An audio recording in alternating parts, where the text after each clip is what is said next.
AEW Rampage debuts, and Tony Khan has another hit. We are live, man.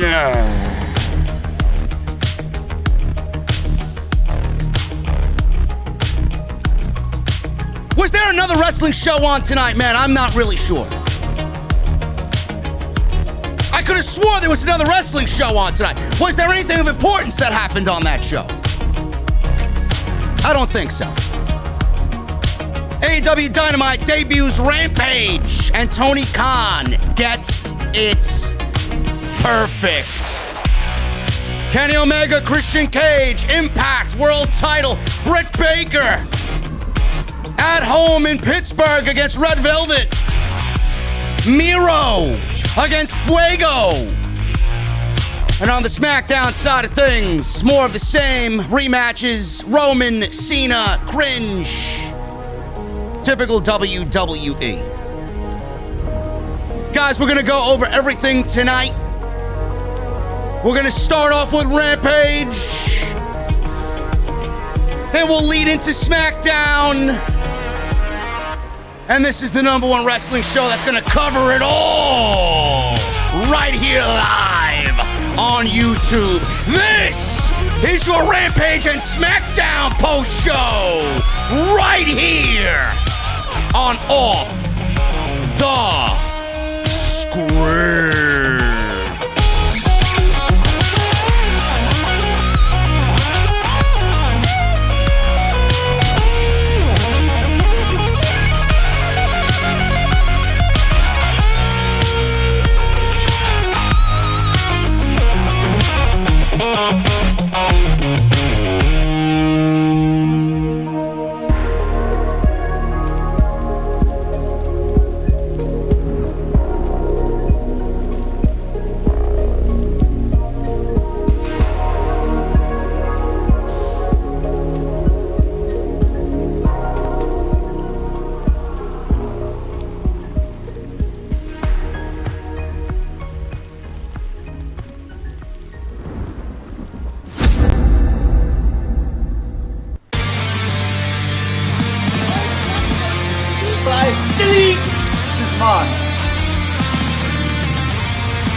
What is going on, guys? Thank you so very much for joining me right here on Off the Script. It is August 13th, Friday the 13th, 2021. I am JD from New York. This is Off the Script. Welcome to the OTS venue. What a night, man. What a night. AEW Rampage debuts. SmackDown is more of the same bullshit. But I'm loving it, man. I'm absolutely loving it. I'm loving it because the community is excited. The community is spreading positivity about professional wrestling. And I love it because normally I would come on here at 10 o'clock. You guys would hear the intro. You'd hear the Mustang revving up, getting ready to pull into the venue. You hear the sweet sounds of Pilot. And then I'd come on here and semi-feel defeated. And in a shit mood. I would feel deflated, per se. Because all I watched was a 2-hour rerun of SmackDown, and I'm scratching my head asking myself, didn't I watch this show last week? How many more Ziggler and Roode matches against the Mysterios do I really need to see? How many more lazy and effortless shows do I have to watch before I emit some sort of excitement for WWE programming? But now, going forward and into the future, we will all have that 1 hour. That 1 hour of Rampage on Friday night on TNT. When SmackDown goes off the air on Fox, we change the channel, desperately looking for the remote. I'm sure it got to work out during SmackDown because you were flipping between SmackDown and what my boy Guy Fieri was doing. Where is he in Flavor Town tonight? But then we get the remote control at 10 o'clock and we keep it on TNT. Rampage is going to bring a level of excitement to Friday night that WWE just has not been able to deliver. Not just on Friday night, pretty much all year. No matter what they do, no matter who they bring in, what they do for SummerSlam, SummerScam, it's never going to be as exciting as what AEW is doing right now. Guys, we're living in a moment where there is history being made right now. You might not like it. The fucking idiots on social media, they may not like it. People have created accounts to call out botches by AEW. These are people that that just hate to see AEW do well. They live to hate AEW. Then they say, I live to hate WWE, but then they all say the same shit about AEW and do the same shit about AEW. We are living in a moment right now that I stated weeks ago when Punk and Bryan were signed. We're living in a moment where we should be unified as a fan base. Next week,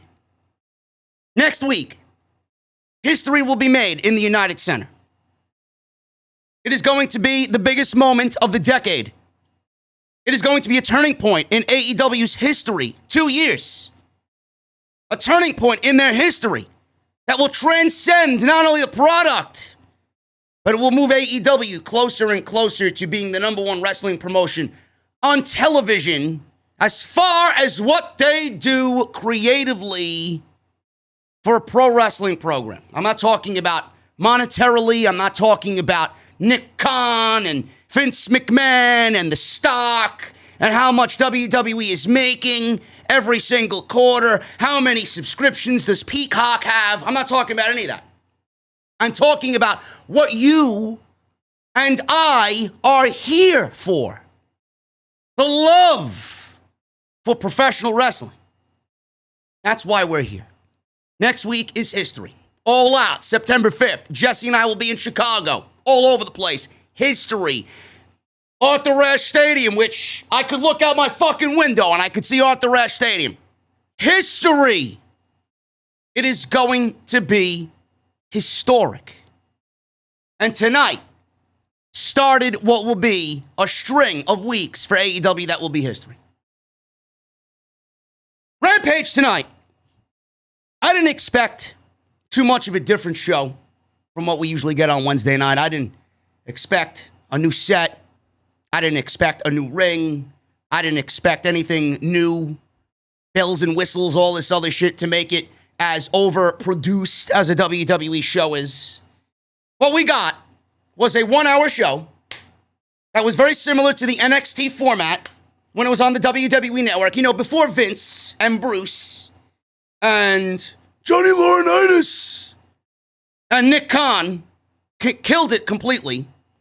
It was a 1-hour show that followed the basic NXT formula that brought them to the height of United States professional wrestling. No frills, no filler, a hot crowd, and professional wrestling was the centerpiece of the entire show. That was it. That was it. Was it a perfect show? By all means, no, it was not. There were things that I would change. I'm going to let you know what they are in a second.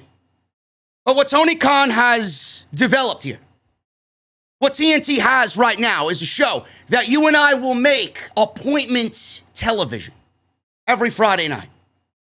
It is a beautiful extension of what is happening with Dynamite on Wednesday night. And I said this to a few people tonight. There's no fucking way this show stays 1 hour, man. There's no fucking way.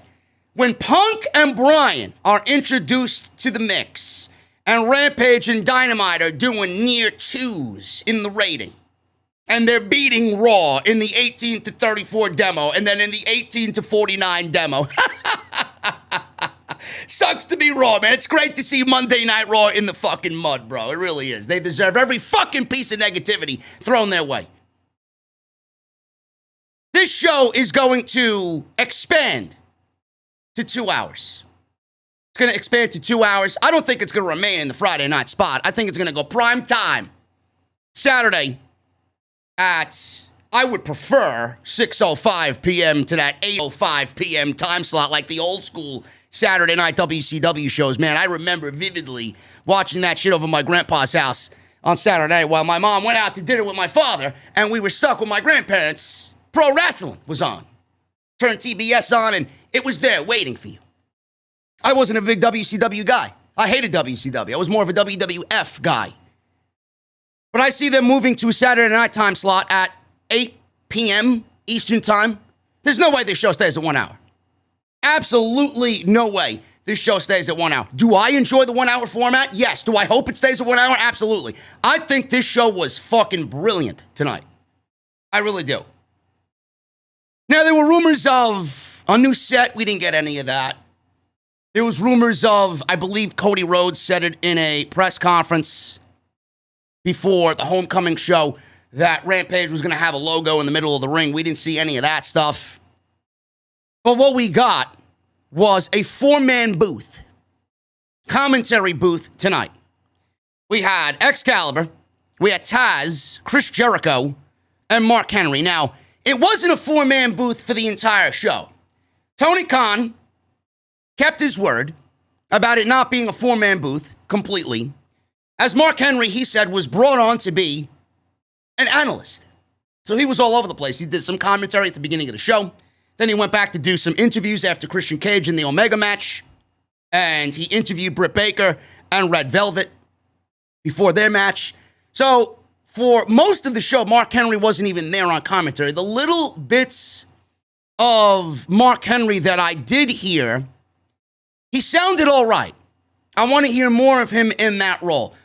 I'll tell you this, though. I love Chris Jericho dearly. Chris Jericho is one of my favorites of all time. Chris Jericho is a fucking legend. The man is multi-talented in many different things. I mean, he's doing it all. Commentary, he's a fucking rock star. He's got Fozzy, he's a lead singer. He's a former world champion. He helped AEW start up from the ground up. He's part of creative. He's Tony Khan's right-hand man. The guy knows it all, man. The guy knows it all. Chris Jericho is fantastic at many things. But on commentary, I wish he would tone the intensity down just a bit. So much screaming from Chris Jericho on commentary tonight. So much so that some of the things that he was trying to say, he got tongue-tied on, and he didn't know where he wanted to go. He didn't know what words to use on some instances. Chris Jericho's got to tone it down. Maybe, I would say he was at a 9 tonight out of 10. He's got to tone that shit down to about a 5.5, bro. He's got to tone it down big time. Mark Henry sounded good in the little bits that I heard of him. Excalibur, I've grown to enjoy his work immensely on commentary. Taz is always great. I've been a big fan of Taz for many, many years. I love, especially it's one of the reasons why I want to hear Mark Henry a little bit more, man. It's one of the reasons why I enjoyed Samoa Joe on commentary so much. Samoa Joe was and is still an active pro wrestler in NXT, but we all wanted him to come back, and we all knew he was kind of still active. He was being, worked on to get cleared, but he always had that pro wrestling mentality, man. I love when pro wrestlers like Joe and Henry and Taz are in the booth, and they let you know from their perspective what they're looking at from the wrestler's mindset. So they're thinking maybe 2, 3, 4 sequences ahead about where the match could potentially go, what he needs to do, what they, need to do as far as getting ahead of their opponent, and what they don't need to do, certain ring psychology being brought to life through words. That's what I enjoy most about Taz and Samoa Joe when he did it on Monday Night Raw. And I hope we get that same thing out of Mark Henry as well. I want to hear a little bit more of him. He's got a good voice. He's got a very intelligent, knowledgeable tone and voice to him, so I want to hear more of him. But Tony Khan lived up to his word about him being an analyst. He was all over the place. He was He was Rampage's Tony Schiavone. Schiavone does the commentary on Dynamite, and he's all over the place, conducting interviews and in-ring segments, and he's over there, he's over there. So, Mark Henry was Rampage's version of Tony Schiavone on Friday night. As far as the feel of the show, it was a hot crowd in Pittsburgh, 5,500 plus in attendance. Like I said, it was no frills, man. No filler. Right to the point. Who would have guessed? Professional wrestling and nothing but professional wrestling, and you not mocking the sport of professional wrestling would get over on a Friday night. Who would have thought? Bruce Pritchard and Vince McMahon were scowling at the moon because pro wrestling was on Friday night. It's a great thing to see. Rampage started off with Kenny Omega and Christian Cage, and we'll get into that because I have a lot I want to go over there. And then the main event on Rampage was Britt Baker and Red Velvet, who I'm a big fan of. I'm a big fan of both women. But Britt Baker, the first person in AEW history. This is a fun fact. This is going to be on a trivia talk show at some point in the community. Who is the first person to main event both a Dynamite and an AEW Rampage? That answer will be Dr. Britt Baker, D.M.D. So congratulations to her, man. That's quite the feat there. And Miro versus Fuego del Sol, not for a TNT championship, because, I mean, Jesus Christ, Fuego doesn't deserve any fucking championships, man. By the look of his record, he deserves a nice piece of cheesecake from catering. But, man, what a moment for Fuego del Sol. Match went perfect with Miro, and then they offered him a contract at the end of the match anyway. So he's now all elite with AEW. We're going to talk about Rampage first. Then we'll get into SmackDown, because I know a lot of you guys are here for Rampage. SmackDown, we saw Reigns and John Cena and their build for SummerSlam. We're going to go over that. Sasha Banks and Bianca Belair had a quote-unquote contract signing, and when WWE usually does contract signings, it is very boring, it is very generic, and they always end in the same way.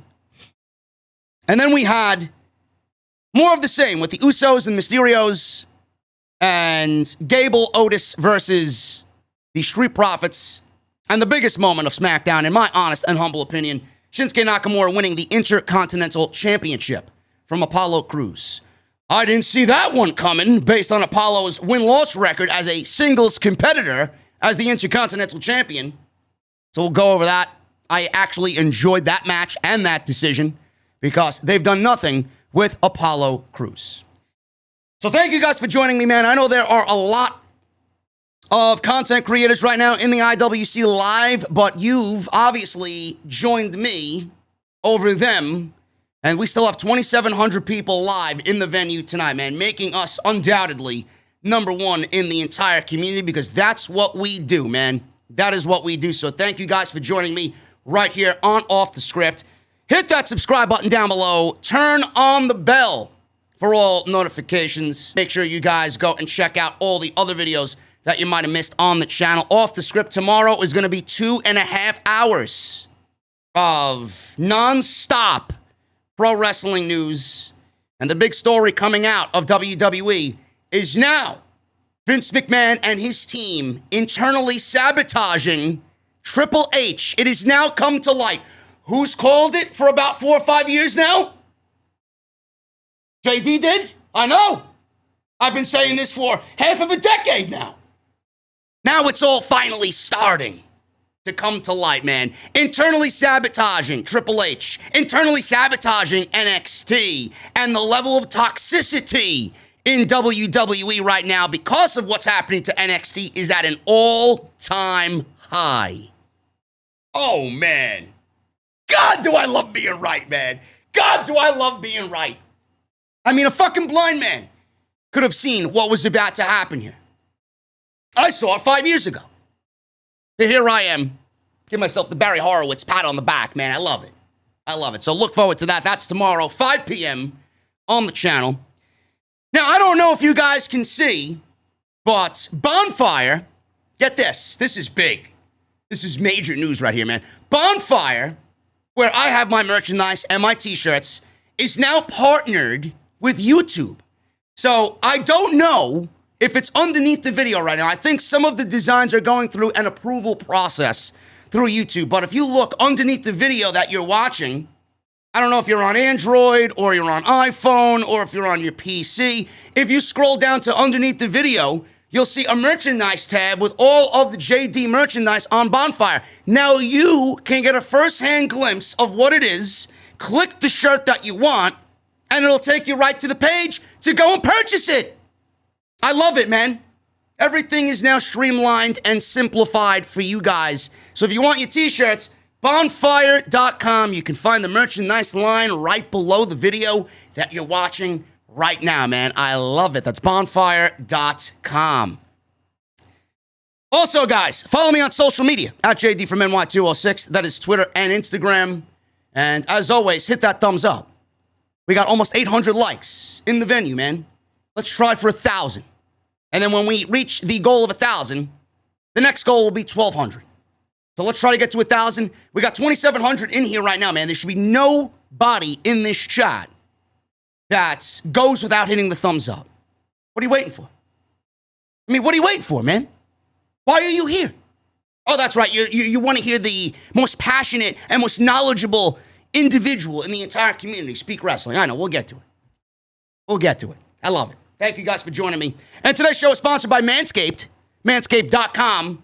Use code SCRIPT20 at checkout to save 20% off their new lawnmower 4.0, man. Listen, it is now still 84 degrees as I look on my PC monitor. It's 84 fucking degrees, man. I got the air conditioner on high, and I'm dripping sweat right now.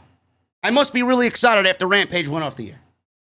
But I mean, listen, man, you don't want to go around New York City, especially smelling like a fucking IWC degenerate. So please, make sure you're well-groomed as well. I mean, that's the smelliest part of your body. So make sure you are groomed for your partner, for your wife, for your girlfriend. Manscaped is the way to do it. Manscaped.com. Use code SCRIPT20 at checkout to save 20% off, and we'll talk about them a little bit later on in the show. Let's get into the Rampage. Top of the hour, man, 10 o'clock. We got the Impact World Championship being defended. Kenny Omega versus Christian Cage. And man, oh man, they started the show off on the right foot, man. Pittsburgh was hot. They were ready for it. They were ready for an Omega defeat. And they got something tonight that I had a feeling was going to happen, but I don't like it. I don't like the outcome of this match at all. Christian Cage, Omega, they had a stalemate in the beginning. They tried to feel each other out. And I love the way Christian wrestled this match. He was very intense to start. He took it very seriously. This was, I think, the first time that Christian finally emitted that outwork everyone type of attitude. I mean, he had to. He was in the ring with the AEW World Champion, Kenny Omega. And I love commentary. I love how they've been saying it on repeat. AEW and the AEW Championship is the most prestigious title in all of the world of professional wrestling. I love it. And they're not wrong about that. The way it's treated, the prestige that it has accumulated in 2 years, they are not wrong about that at all. The only thing close to it, now I don't watch Japan.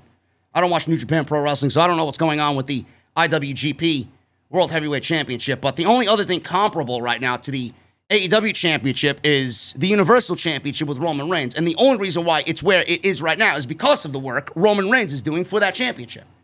If it was on anybody else, it wouldn't be at the level of where it is right now on Roman Reigns. So I loved Omega, and I love Christian working together. Stalemate. Christian showed some nice intensity. He was working a slower match, and Omega was working a slower match. He didn't go balls to the wall on Christian Cage. He kept it at a nice pace, a nice medium for Christian to keep up. He didn't go too crazy because I don't really know if Christian would have been able to really go balls to the wall with Kenny Omega in a beautiful way that they did tonight. So he went for the one-winged angel, did Kenny Omega, right out of the gate. And Christian escaped it. and he went right for the kill switch. And that forced Omega to retreat outside and kind of collect himself. So Christian went after Omega outside, but was taken advantage of upon coming back into the ring. He avoided a baseball slide and hit a running dropkick, sending Omega back to the floor. Christian climbed the ropes. Callis, the fucking prick that Don Callis is, distracted him, and Omega sent him crashing to the outside. Christian fired back up. He was being beaten down, fired back up with a snap suplex. Omega then raked his eyes, pushed him into the corner.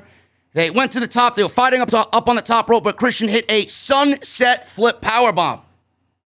He went to the corner. He landed the stereotypical punches in the corner on the top rope. And then he hit a drop down right hand and a diving uppercut. Went for the cover, only got a 2 count on Kenny Omega. Christian went for the kill switch again. Omega fought out. He hit You Can't Escape. Went for a cover, got a 2 count.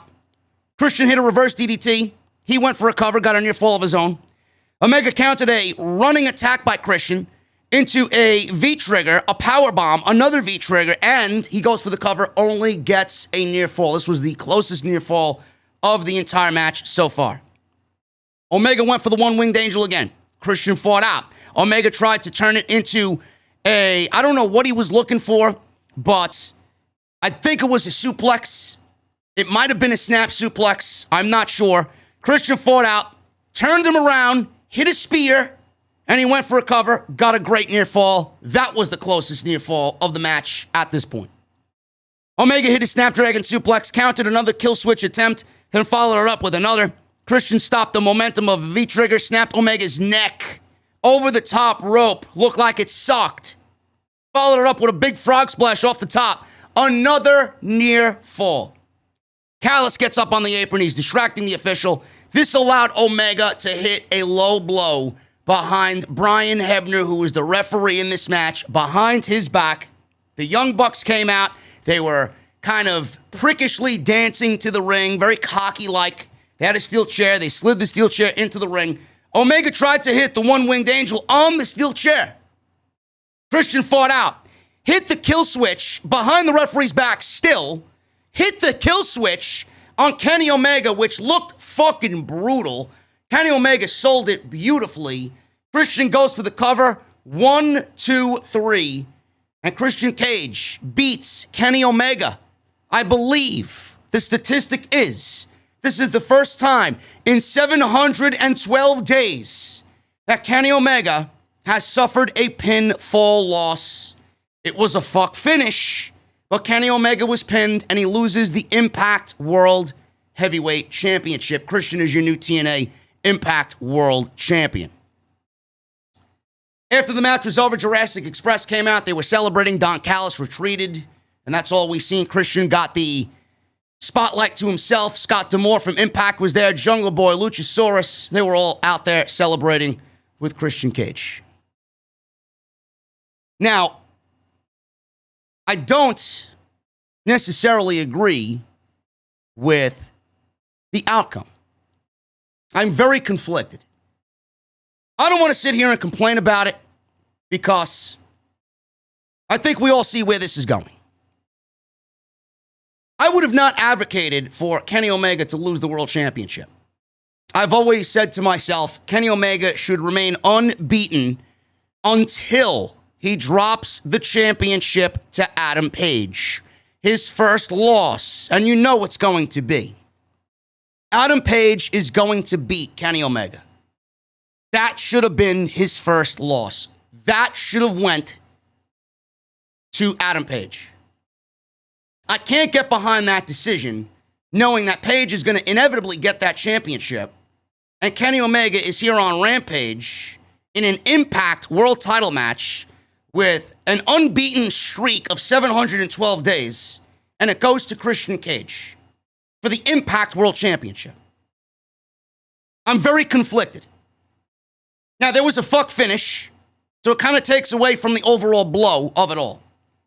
Christian Cage, I think, is going to be more of a benefit to Impact. He'll be able to be there more than he is on AEW television. Omega can't be everywhere.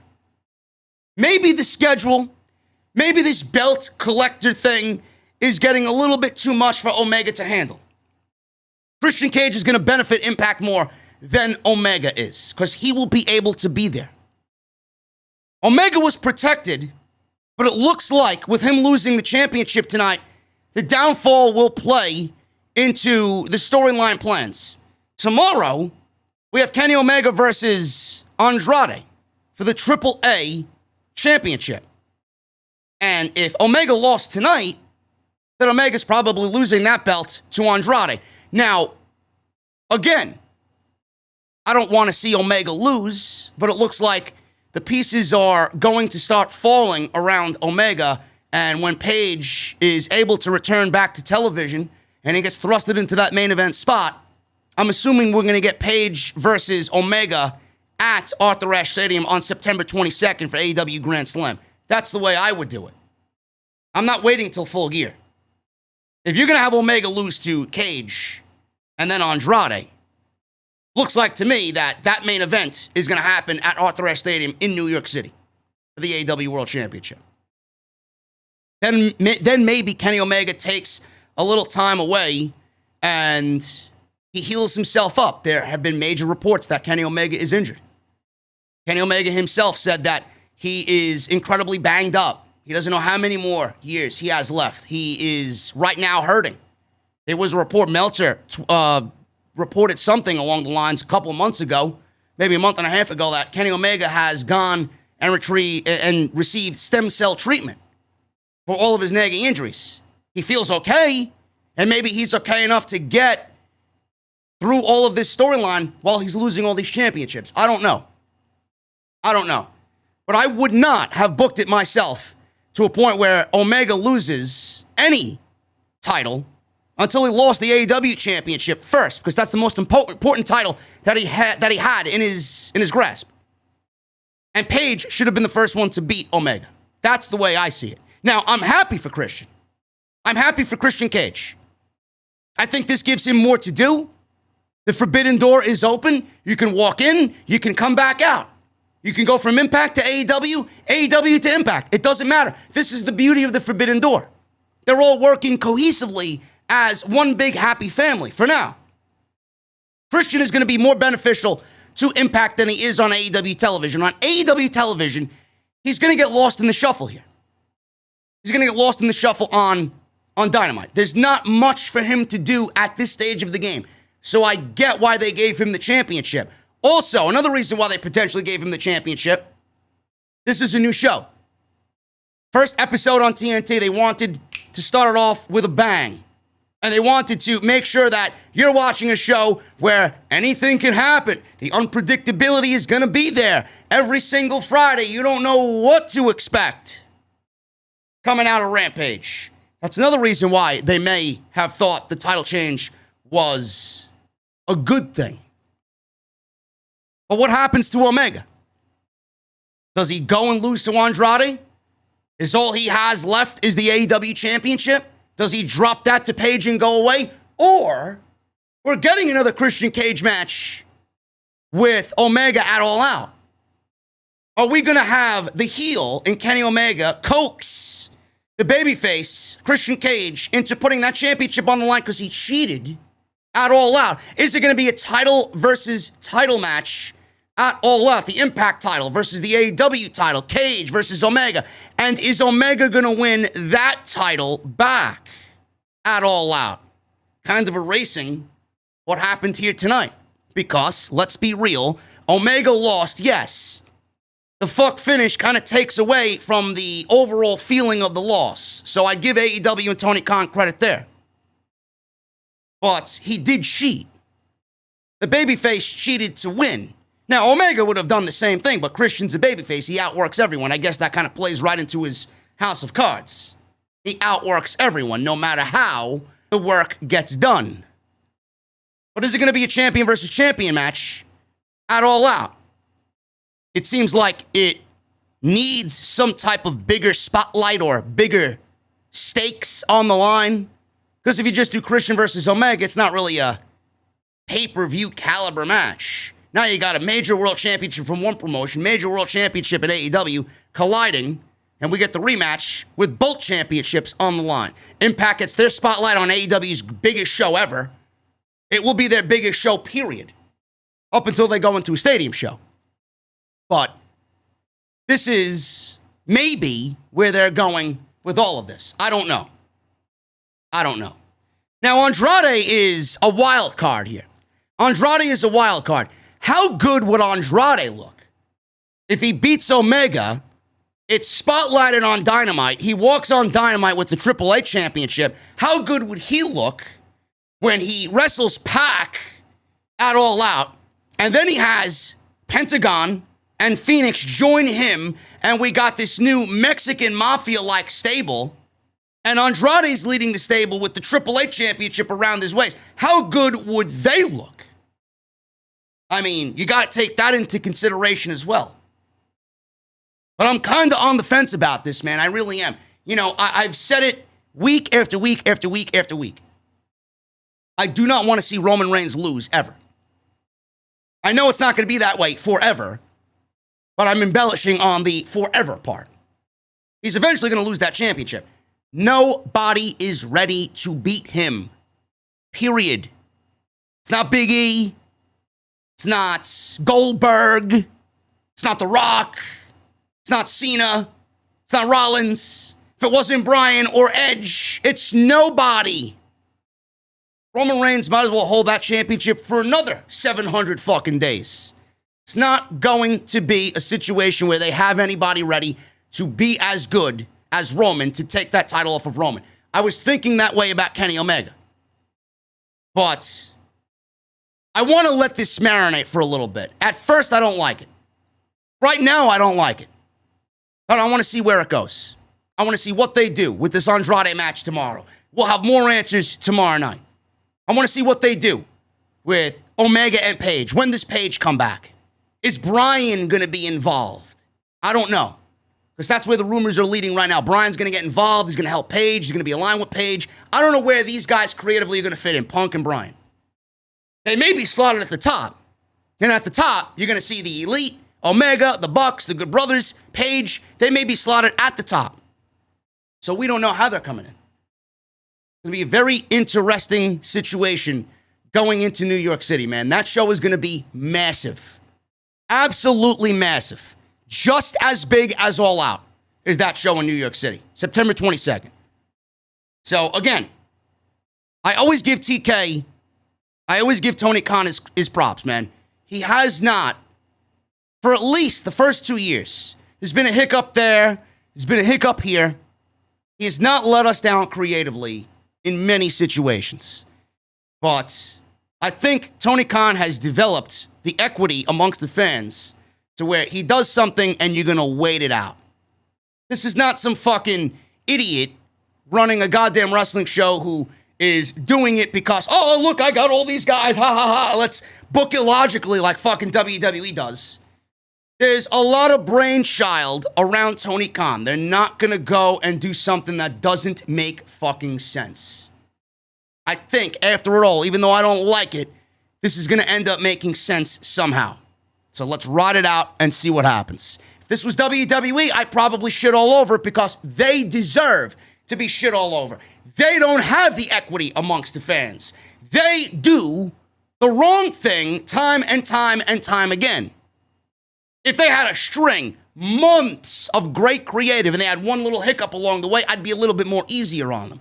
But WWE has massive errors every single fucking time we see them. So when they do something right, you know it's not going to last. And when they do something that's obviously wrong that you know that they shouldn't have done, you're going to shit on them double as bad because their track record proves that they don't usually do anything right. Gonna ride it out, man. Gonna ride it out and see what happens. This was an excellent match. Fantastic open to Rampage. And it was a great moment for Christian Cage, man. That was the best match that I've seen Christian Cage wrestle in his entire AEW run so far. But that goes without saying. It's Kenny Omega. But with what we saw tonight, I'm happy for him. And he wrestled a great match. He knew he had to wrestle a great match. The intensity was there. Omega deserves a lot of credit as well because he slowed his pace down. He kind of gave you those bursts of intensity here and there, doing what Omega does best. But it was a great match all around and a great match to start the debut episode of Rampage. Mark Henry was backstage with Christian and Jurassic Express. Christian says he feels great, but it's hot as hell in Pittsburgh. He's glad Mark Henry is here. Christian says he's going to take all of Omega's titles, but Omega's the real deal. It's going to be nearly impossible to win that AEW World Championship, but Christian is in Omega's head. Orange Cassidy was standing stoically in the background, and he didn't really do much of anything. He was just there, I guess.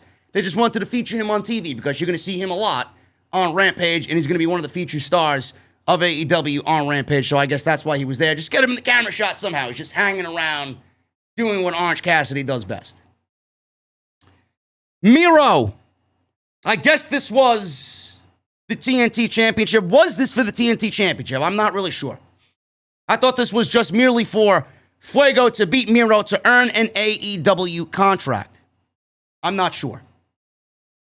But if Fuego wins, he gets an AEW contract. And this match was brilliant, man. This match was perfectly booked. Miro came out. Fuego came out. Fuego immediately hit a tornado DDT before the match, before the bell even rung. And then he hit a second one when the match started. Miro rolled to the outside like the veteran that he is. And he made it back in the ring barely at a count of 9, which was a great visual because Miro sold those 2 swinging DDTs. And from what I hear, Fuego del Sol is the master of the tornado DDT. So that was nice of them to really play up the fact that it is a devastating move when Fuego connects that tornado DDT. So then he gets in the ring and Fuego hits a third. People in the chat are saying, yes, it was for the title. For the title and an AEW contract. Best of both worlds. He hit a third tornado DDT for an awesome near fall. He went for another one. Miro caught him with a Samoan drop, and Miro followed up with a huge thrust kick. The Machka kick is still what I call it. And then he followed up with a absolutely fucking spine-bending game over, and that was it. Fuego fucking tapped out in a half of a second. It was all over. After the match, Miro ripped up Fuego's contract. That was a nice visual. Goodbye. You are no longer elites anymore. Your dreams are dashed. Being elite. Miro's a prick. Miro is fucking awesome. How great has Tony Khan portrayed Miro, man? Holy shit. This is the best run of his fucking life right now and what he's doing in AEW. Brilliant, brilliant stuff. After the commercial break, Sammy Guevara was out there. What is he doing out there? Tony Khan was out there. What is he doing on TV? Had the headset on, came from Gorilla. He came and gave Sammy a clipboard with what looked to be an AEW document on it. Guevara addressed Fuego and said, dude, you're like 1 in 50, but who cares? Because these people love you. A lot of guys in the back love you too. Guevara was given the okay by Tony Khan to come out and say, Fuego del Sol officially is all elites. Handed Fuego the contract. They hugged and embraced. Crowd went crazy. And Fuego, man, visibly just tearing up as Sammy was about to give him the contract, man. I don't understand the appeal of a Fuego del Sol. I don't. To me, he's just another, I guess he's another El Generico or an El Generico wannabe. Like, who the fuck is he? Why should I care about Fuego del Sol, man? Who is he? Why do I need to care about Fuego del Sol? Maybe I'm not up on all of the AEW dark appearances, man. Maybe I need to do some back research. Somebody fill me in, man. Why do I got to care about Fuego del Sol? I don't care. But what I do care about is the real genuine emotion that Fuego showed when Sammy Guevara handed him a contract. That shit was real. And I'd be lying to you if I myself didn't start to tear up watching him tear up because he achieved his dream in a match for the TNT title against Miro on the debut episode of Rampage. A historic month and a half is about to unfold in front of everybody in this very company. And he, in this entire stretch, got an AEW contract. You can't write that type of shit, man. So congratulations to him. Good for him. And a lot of people are saying he's the real deal. A lot of people are saying he is a brilliant underdog. A lot of people are saying he could eventually take down Miro for the TNT Championship. You got to make a believer out of me, man. Right now, I don't see it, but good on him, man. That was a very genuine and heartfelt moment. Awesome. They hyped up Dynamite, man. Dynamite's looking like a major show. It's going to be a big week next week, man. Darby Allin and Sting. Sting wrestling for the first time on Dynamite in 20 years. Holy shit. Versus 2.0 in a Texas Tornado match. Chris Jericho versus MJF. The fifth and final labor. Surprised this isn't happening at All Out. Jericho can't use the Judas effect, and he will not be coming out to Judas. So expect Houston, Texas to be singing Judas by Fozzy. Sammy Guevara versus Shawn Spears. Sammy is hyping up a major announcement as well. I don't know what this could be, man. I really don't. I honestly think, and this is just me, I honestly think we're about to get Trios Championships announced by Sammy Guevara. Just throwing that out there. And the AEW World Tag Team Championships, Young Bucks versus Jurassic Express, man. Going to be a major show on Wednesday night. Then the big hype package, man. Tony Khan put together a hype package for Rampage next week. The first dance at the United Center. And they replayed the Darby Allin Best in the World reference, man. I want you guys to understand that there's no matches announced for Rampage next week. There's not one single match announced for Rampage next week. Not one. And there's no main event announced for Rampage either. And I'll tell you this right now, man. I had somebody reach out to me in my Instagram DMs asking me, fishing me for information about CM Punk, saying that he knew people in AEW and nobody is talking about CM Punk, or the boys in the back don't think CM Punk is showing up and yada, yada, yada. Why would anybody outside of TK, Young Bucks, Kenny Omega, Cody Rhodes, why would anybody on that roster know about CM Punk? Like Tony Khan went to everybody. Yeah, guys, CM Punk's coming in. All right, CM Punk and Daniel Bryan are coming in. Get ready. It's going to be a wave of momentum for everybody. No, he's going to treat everything with that roster as if it is genuinely happening, man. This is Tony Khan, the businessman. They see it as we see it. The only one that knows are the elite, Tony Khan and CM Punk. That's it. All these reports, Punk is signed. Normally, for the last 7 years, I've been, whatever. I'm over it. I'm tired of hearing it. But Tony Khan does not book the United Center, sell it out in 5 minutes, name it the first dance, and then not deliver CM Punk, especially with the Cookie Monster references and the Darby Allin fucking references to the best in the world. You're filling 18,000 people at the United Center and you're not going to deliver CM Punk. Tony Khan went on Busted Open and said this, and I quote, about Rampage next week. I think everybody knows what to expect next week in Chicago. It's exactly what he said. So if you don't think CM Punk's coming in, you are dead wrong. Absolutely dead wrong. I have people that I know who know people. I know a lot of things I shouldn't know. And I know that CM Punk is coming in. I know Daniel Bryan's coming in. I know there's a small rumor. Don't know who it got started by, but nobody reputable, I'm sure, that Daniel Bryan is still mulling over going back to WWE. Daniel Bryan is signed. Daniel Bryan is signed. I know people that know a lot of people in AEW, and I was told that they were told Bryan is a lock. It's a done deal.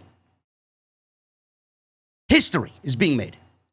There's not one match, no main event announced for Rampage next week. CM Punk is going to be given a microphone for about a half a fucking hour, and you're going to enjoy that fucking show, and Punk with a microphone in his hand is going to generate a bigger rating than Monday Night Raw. History is made next week. Watch it be fucking Braun Strowman. Jesse will be there, man. I'll be calling and blowing up his phone. Bro, you are in the United Center watching the return of the stupid Express. Imagine that. Yeah, I kind of want that to happen. As long as you give me some CM Punk, man. As long as you give me some CM Punk. CM Punk is back in AEW, and that's it. That is it. It's all over. Britt Baker, Red Velvet. They spoke to Mark Henry. Split screen here. You got Mark Henry in the center. Split screen with Velvet and Britt Baker right before their main event. Velvet said she interrupted Baker's promo last week as revenge for hitting her with a crutch. She's going to ruin Baker's night again. Baker said she didn't ruin anything because it doesn't rain in Pittsburgh while Baker is champion. This is her city, and at the end of the day, it will be, and still, AEW World Women's Champion. Dr. Britt Baker, DMD. So we got this match, man. Very good match between these two. I think this is the match that really should have started Britt Baker's Women's Championship run, not Nyla Rose. But I'm glad that Red Velvet got a chance because a lot of people need to be in the know about Red Velvet. Red Velvet is an up-and-comer. She adds a lot to that women's division and will be a valuable asset to the AEW women's division, man. She reminds me, and I don't know if you guys feel the same way about Red Velvet, man. She reminds me a little bit of AJ Lee. She reminds me a little bit of Sasha Banks. And she's just a ball of fucking fiery fury, man. I love it. She sells great. Her intensity is great. She is getting a lot better as far as the promo work is concerned. I thought she cut a great promo against Britt Baker. Very confident, very direct. Didn't stutter over her words. She knew what she wanted to say. Britt Baker, on the other hand, man, I was not a big fan of Britt Baker when AEW first started and Britt Baker was the first woman signed to the roster. I was not a fan of Britt Baker. I was not a fan of her work. But man, oh man, you look at that first press conference in Jacksonville with everybody on the stage as AEW was announcing they were forming the company. And you look at Britt Baker then and look at Britt Baker now. Look at the transformation. That's a beautiful thing to see, man. Britt Baker is a fucking superstar. She looks it. She knows it. You feel it when watching her, especially in Pittsburgh, man. This was a great night for Britt Baker.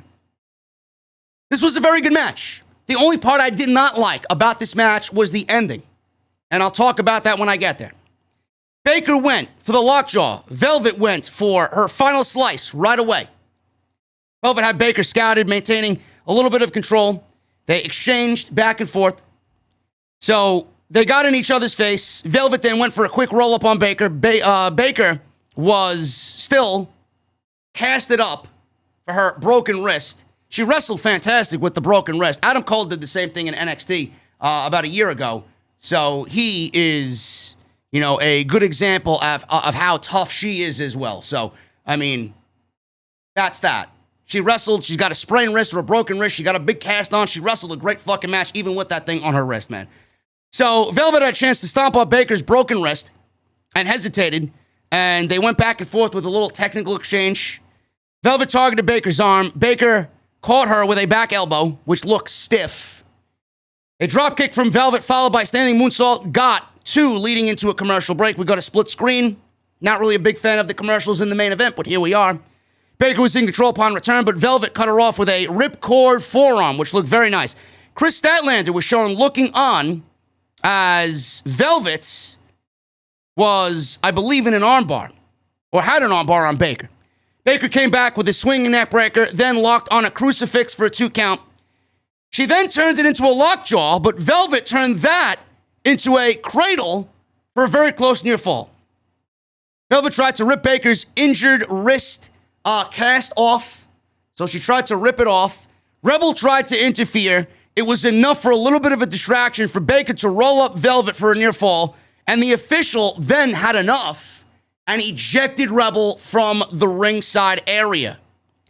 Velvet hit a thrust kick, a top rope moonsault. Looked good to me. It could have connected a little bit better on the way down, but in execution, my God, man, Velvet already has a better moonsault than Charlotte Flair. Seems like everybody is bypassing Charlotte Flair in the moonsault department. Week after week after week, man. Beautiful looking moonsault. It could have been a little bit more devastating on the way down. It looked a little fluff on the way down, but it looked great. Baker hit a Ushigoroshi. I wonder where she got that one from. Bay. Hit a Ushigoroshi for a near fall. Curb stomp for another 2 count. Velvet went for a lockjaw herself. This is the part I did not like. Velvet went for a lockjaw. She tried to get Baker's finishing move on her. The back and forth here with Velvet and Baker, with Velvet getting the hold applied and trying to take her hand and put it in Baker's mouth.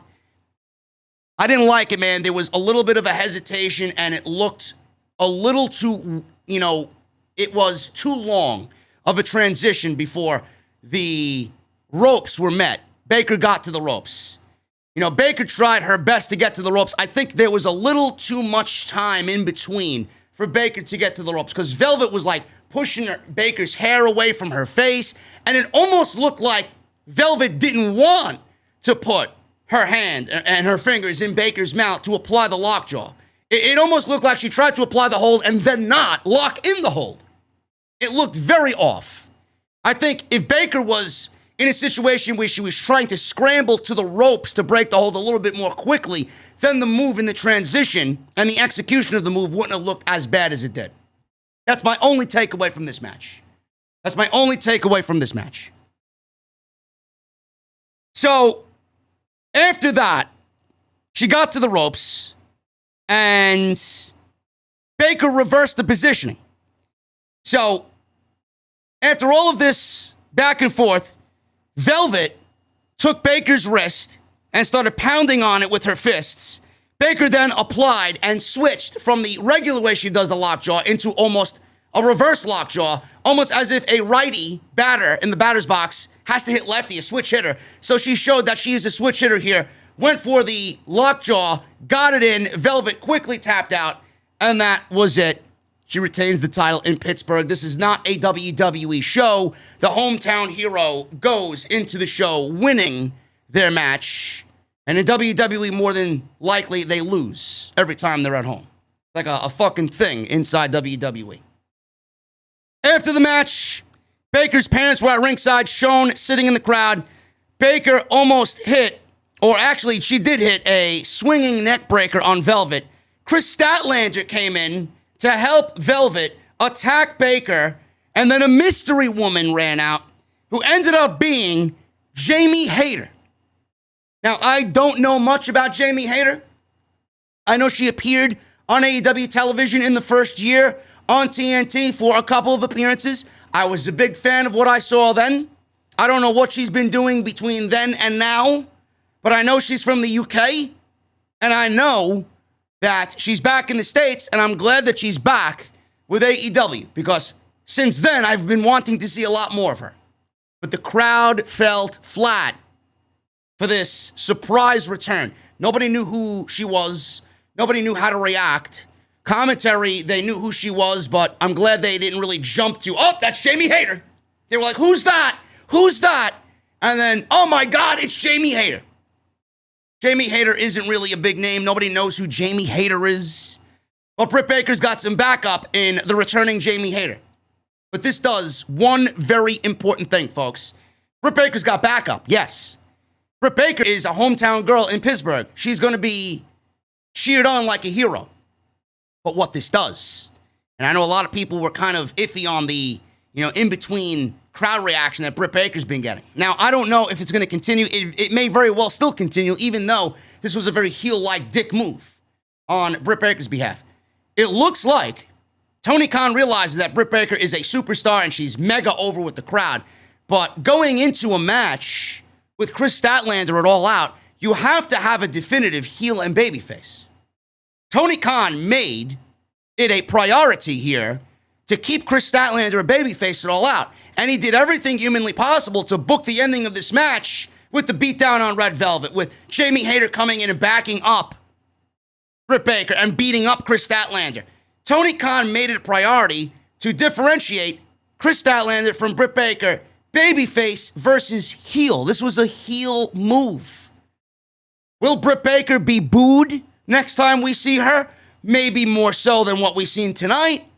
But Britt Baker's still going to be mega over with the crowd. But I appreciate the efforts by Tony Khan to really go into a women's championship match with Chris Statlander, who's a mega over babyface, very popular. You don't want her going into that match being a heel against somebody who should be a heel, who's getting babyface reactions right now. And it did look like Becky Lynch. Somebody in the crowd, and somebody in the venue thought it was Becky Lynch. I could absolutely see that, man. It looked that like it could have been that. But obviously it's not. But I appreciate Tony Khan's efforts to really differentiate one from the other here. Heel versus babyface. So good on him. Good on him. So Britt Baker retains the title. And AEW Rampage went off the air with Britt Baker holding up the championship, standing next to Jamie Hayter. Awesome. Awesome show. And I loved every minute of it, man. 1 hour. And it was something that flew by. And now, next week, the best in the world shows up and we all watch after 7 years. Punk makes his return to AEW. Can't wait. Guys, we're going to get into the SmackDown post-show right here on the podcast, man. But I want to thank everybody that has been with me. I want to thank everybody that's been with me, man. 2,800 people in the venue. I know there were a lot of other content creators live tonight, but you've opted to sit in this fine establishment, man. This multi-million-dollar fucking bar sitting behind me. There's a cold drink menu on the wall. Make sure you guys go and pick something out. Hydrate yourself as we get into the SmackDown coverage. But first, I want to thank not only you guys, but I want to thank Manscaped for sponsoring the show tonight, man. Manscaped.com. You guys are going to use code SCRIPT20 to save 20% off. I want everybody to listen to me, man. All you guys out there in the venue, everybody that's listening across the galaxy. Manscaped is back, and they have cleared you for takeoff with their 4th generation and brand new Lawnmower 4.0. I need you guys to kick your pubes to the next planet with the Performance Package 4.0, man. The orbits in your pants will feel like you have zero gravity when you use the best tools for the job from the leaders in male grooming. Over 2 million men worldwide trust Manscaped, so get your rocket ready for takeoff by going to manscaped.com. Use code SCRIPT20 for 20% off, man. Inside this performance package, you're going to find the Lawnmower 4.0 trimmer, the Weed Whacker ear and nose hair trimmer, the Crop Preserver ball deodorant, the Crop Reviver toner, Performance Boxer briefs, and a travel bag to hold your entire solar system. This Lawnmower 4.0, man, I'm telling you right now, it features cutting-edge ceramic blades to reduce grooming accidents thanks to their advanced skin-safe technology. 7,000 RPM motor, new multi-function on and off switch that can engage a travel lock, and it's even waterproof, man. Even waterproof. And the Weed Whacker ear and nose hair trimmer, man. It's like having a little astronaut to chop off your worst weeds up top in your nose and your ear. Awesome. And that has a 9,000 RPM motor, powered 360-degree rotary dual blade system, and it provides proprietary skin-safe technology which helps prevent nicks, snags, tugs in those delicate holes, man. You can't go wrong. You can't go wrong. Get 20% off and free shipping by going to manscaped.com. Use code SCRIPT20 at checkout. And let me tell you something, man. The boxer briefs that come in this performance package, they feel fantastic. I actually have them on right now, but you don't know that. I love them. Manscaped.com. Code SCRIPT20, 20% off, and free shipping. Use that, and go for a clean Trinity and beyond, because your Spaceballs at that point will thank you, man. Manscaped, I want to thank them for supporting the show, as always, right here on Off the Script. SmackDown, man. How many of you guys enjoyed SmackDown tonight? How many of you guys didn't give a shit about SmackDown tonight? SmackDown was ho-hum. SmackDown was the same show that we usually get every single week. The big things that happened were in the beginning and at the end, and that was it. And the Nakamura, I can't leave out Nakamura. My boy Boogs. My boy Boogs. And my boy Nakamura winning the Intercontinental Championship. Let's start at the top here, man. John Cena made his ring entrance. Pat McAfee plugged and shilled the Summer of Cena in Tulsa, Oklahoma. Was Jim Ross at the show? Probably not. So we got Cena hyping SummerSlam's main event. Cena said, "It's signed, it's sealed, and delivered." He said, "With school back in session, he thought it'd be a great time to give Reigns his report card. He said, Reigns is a D. Reigns is a D. I give Bruce an F. I give Vince an F. I give John Laurinaitis an F. He said Roman Reigns is a D. A below-averaged head, a D head, a D bag, and above all, a huge disappointment. He said for 10 years, WWE has been selling fans Roman Reigns. He said, judging by the number, the only one buying is Reigns. He said that's why he is back. He said if he's going to give Reigns at SummerSlam a grade, it's going to be an F. He asked Tulsa how they feel about that. He said, we have a lively classroom here tonight. And then he asked if they think Reigns will beat the hell out of him at SummerSlam. Mostly people disagreed. He asked again. People disagreed some more.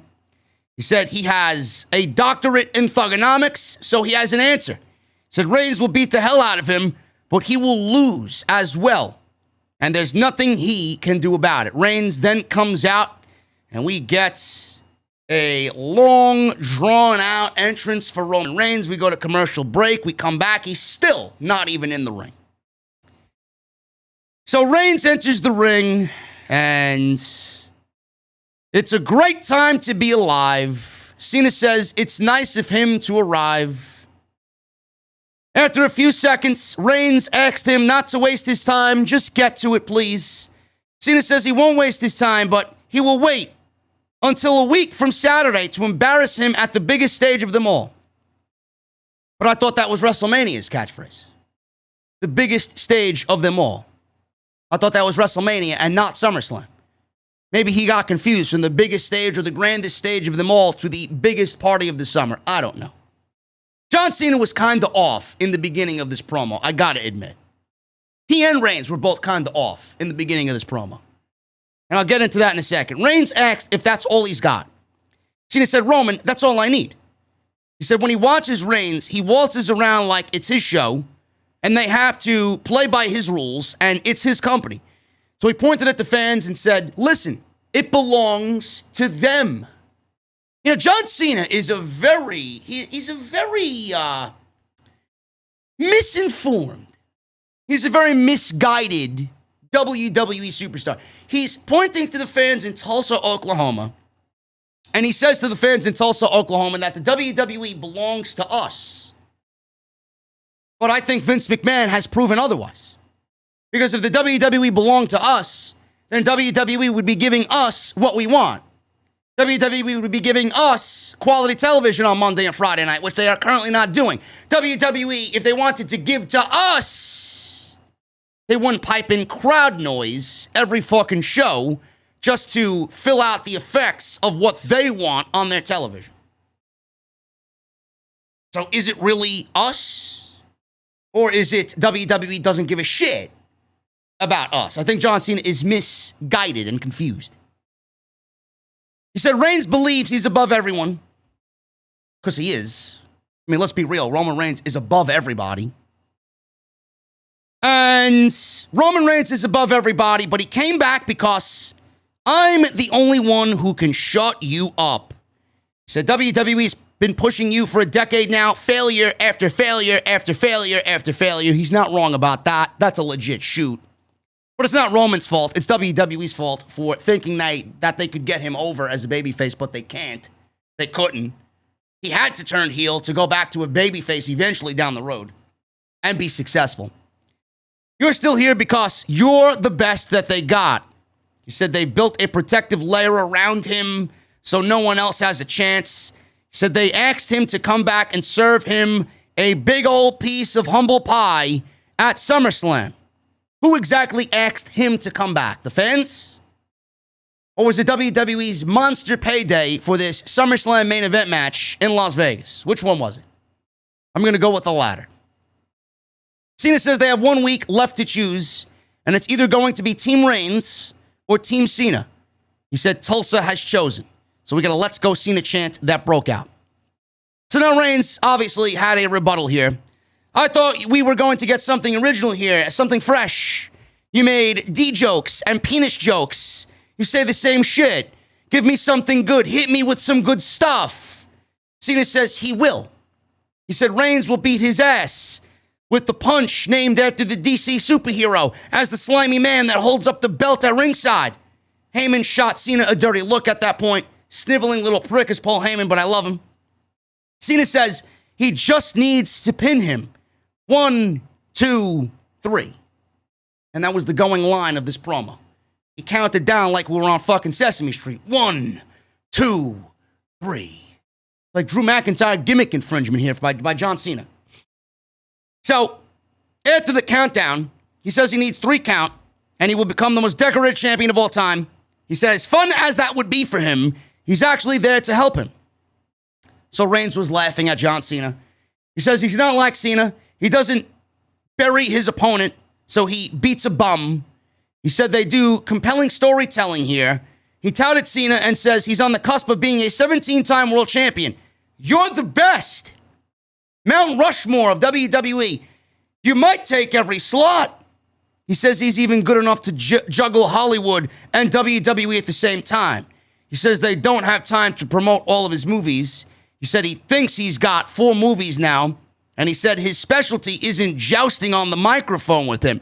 He says he's good enough, though, to main event against the Tribal Chief. He says he's good enough to win the WWE title, but not the Universal Championship, as Heyman held up the Universal Championship. This is where I draw the line with this promo. This is where I draw the line with this promo. Now, I don't understand why this was thrown in there. Maybe this is Roman Reigns. Maybe this is Roman Reigns going off the cuff. This cannot be something that was approved by Paul Heyman. Maybe this is Roman just doing what Roman does best. I don't know. Why would you say you're good enough to win the WWE Championship, but not the Universal Championship? Don't you think at the same time he said that he's kind of putting down Bobby Lashley and the WWE Champ? What is with this? Let's put Bobby Lashley down at every chance we got in comparison to the other champion on the other show. Shouldn't they be equal? I don't get it. Why was that line necessary there? Cena's good enough to win the WWE Championship, but not the Universal Championship.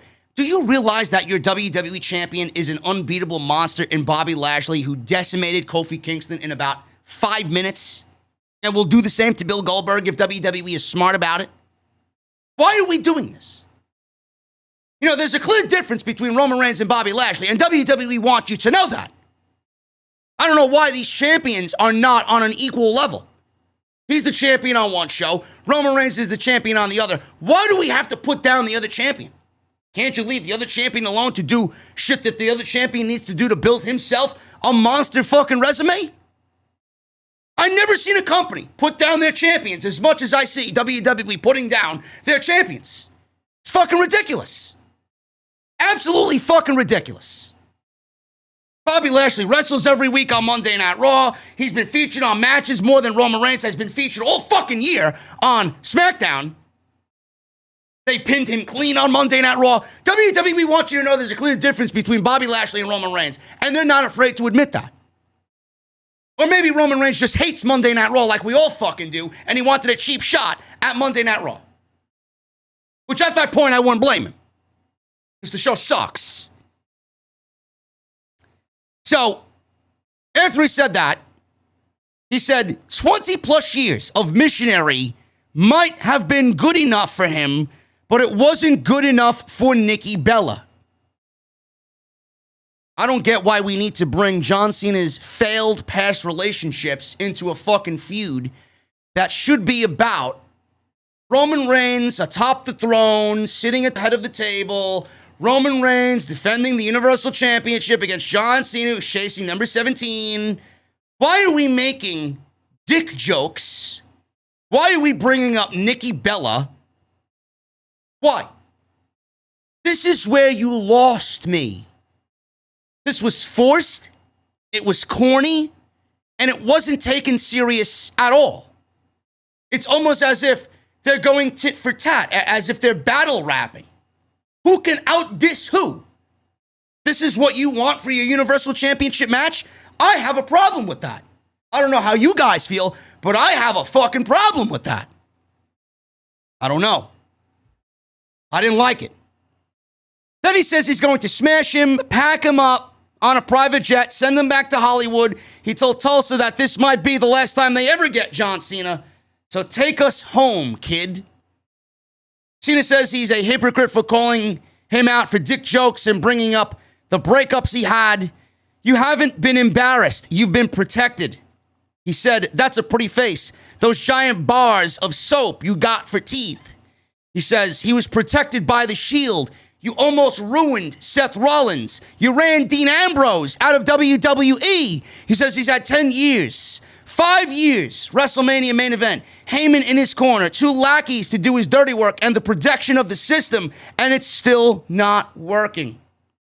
He said the fans want to see a compelling story at SummerSlam and be at the edge of their seats. He said he will go to Hollywood on a movie set. He will smash him, but Heyman knows better than anybody how much punishment he can take and never quit. Then he goes into shoot mode. I built Suplex City, Cena said.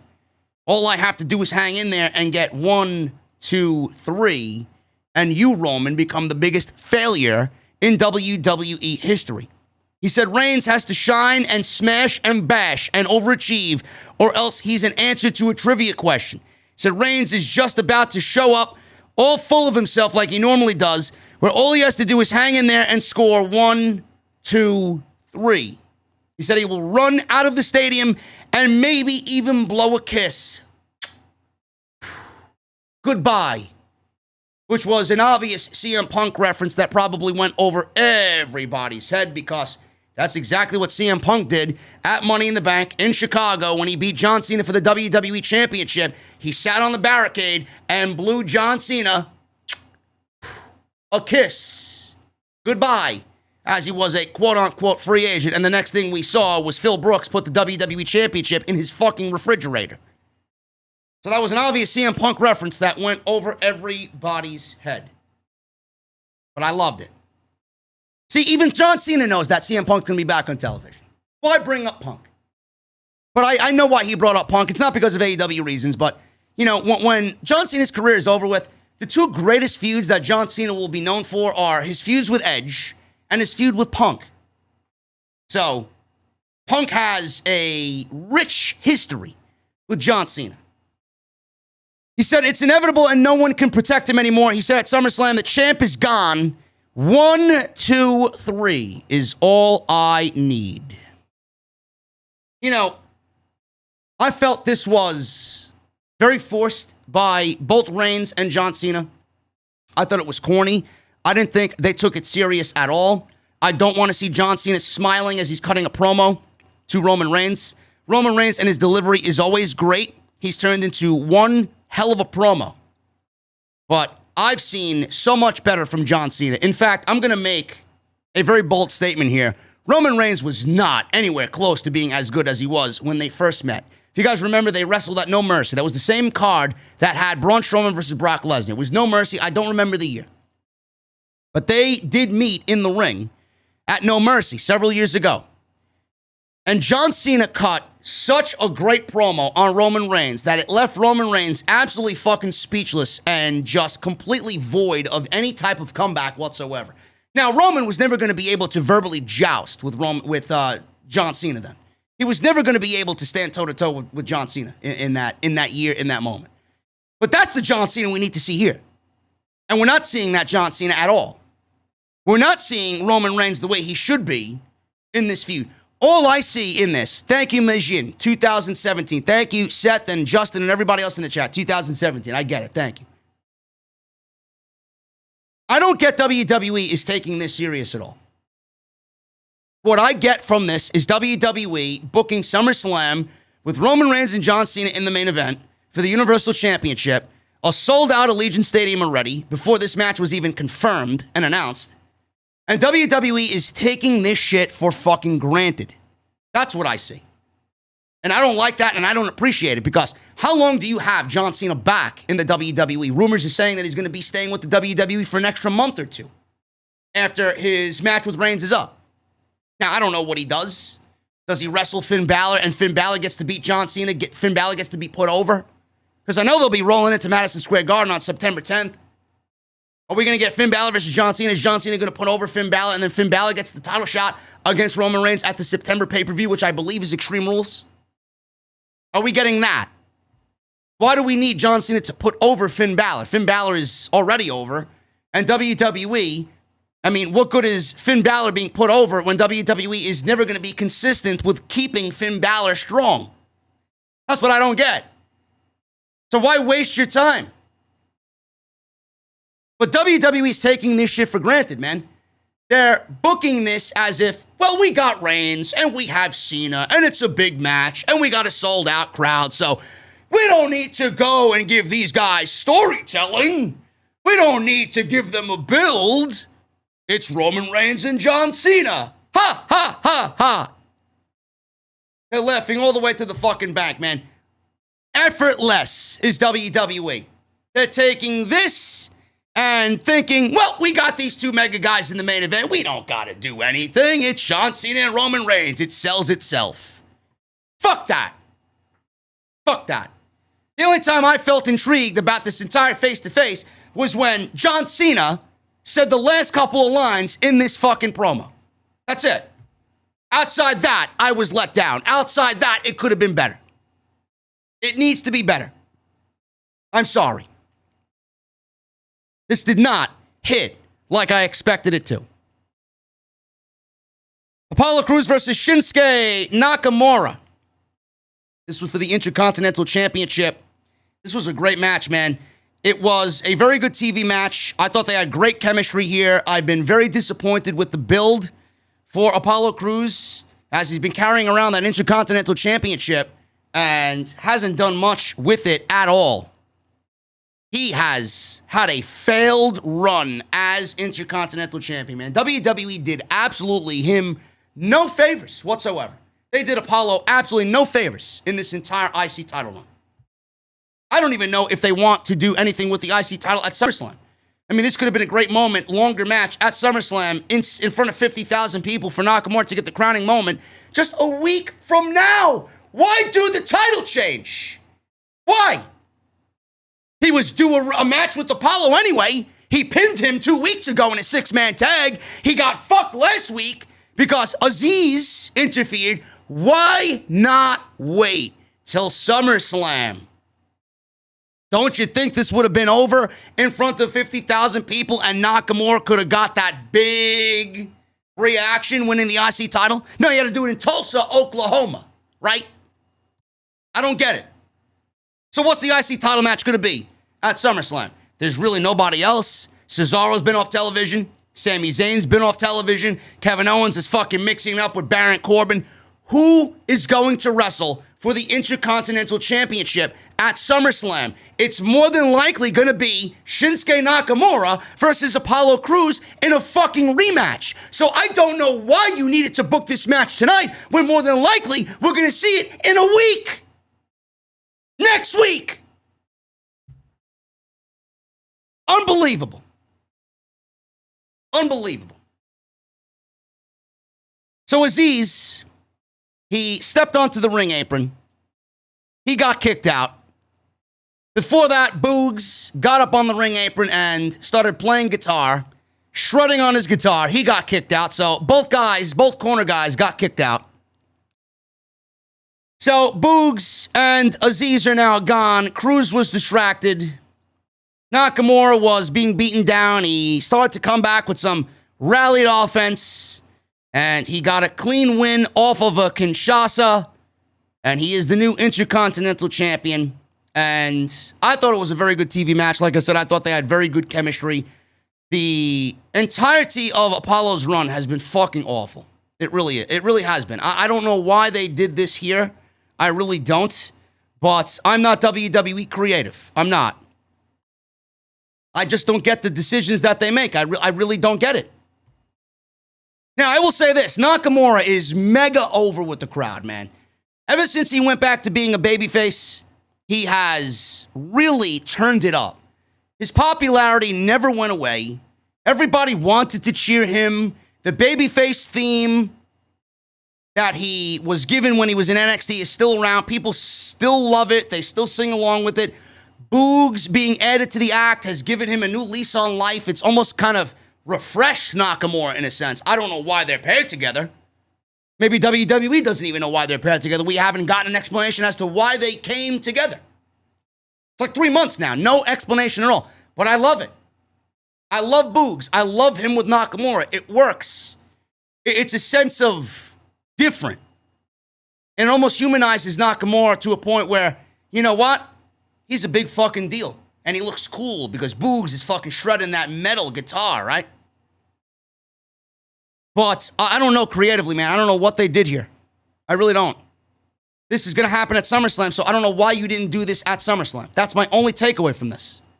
It's my only takeaway. Apollo is such a great fucking pro wrestler, man. You can't tell me that this is the best that you had for him. And I said it earlier when I did the spaces with Ticket Drew. WWE has such a great mid-card, man. They really do. Kevin Owens, Cesaro, Big E, Sami Zayn, Apollo Crews, Shinsuke Nakamura, Dolph Ziggler, Chad Gable, Baron Corbin, Finn Balor. But WWE does nothing with their mid-card, man. That IC title should be the workhorse championship. It should be the one title that you put on TV every single week and you let those guys go to work.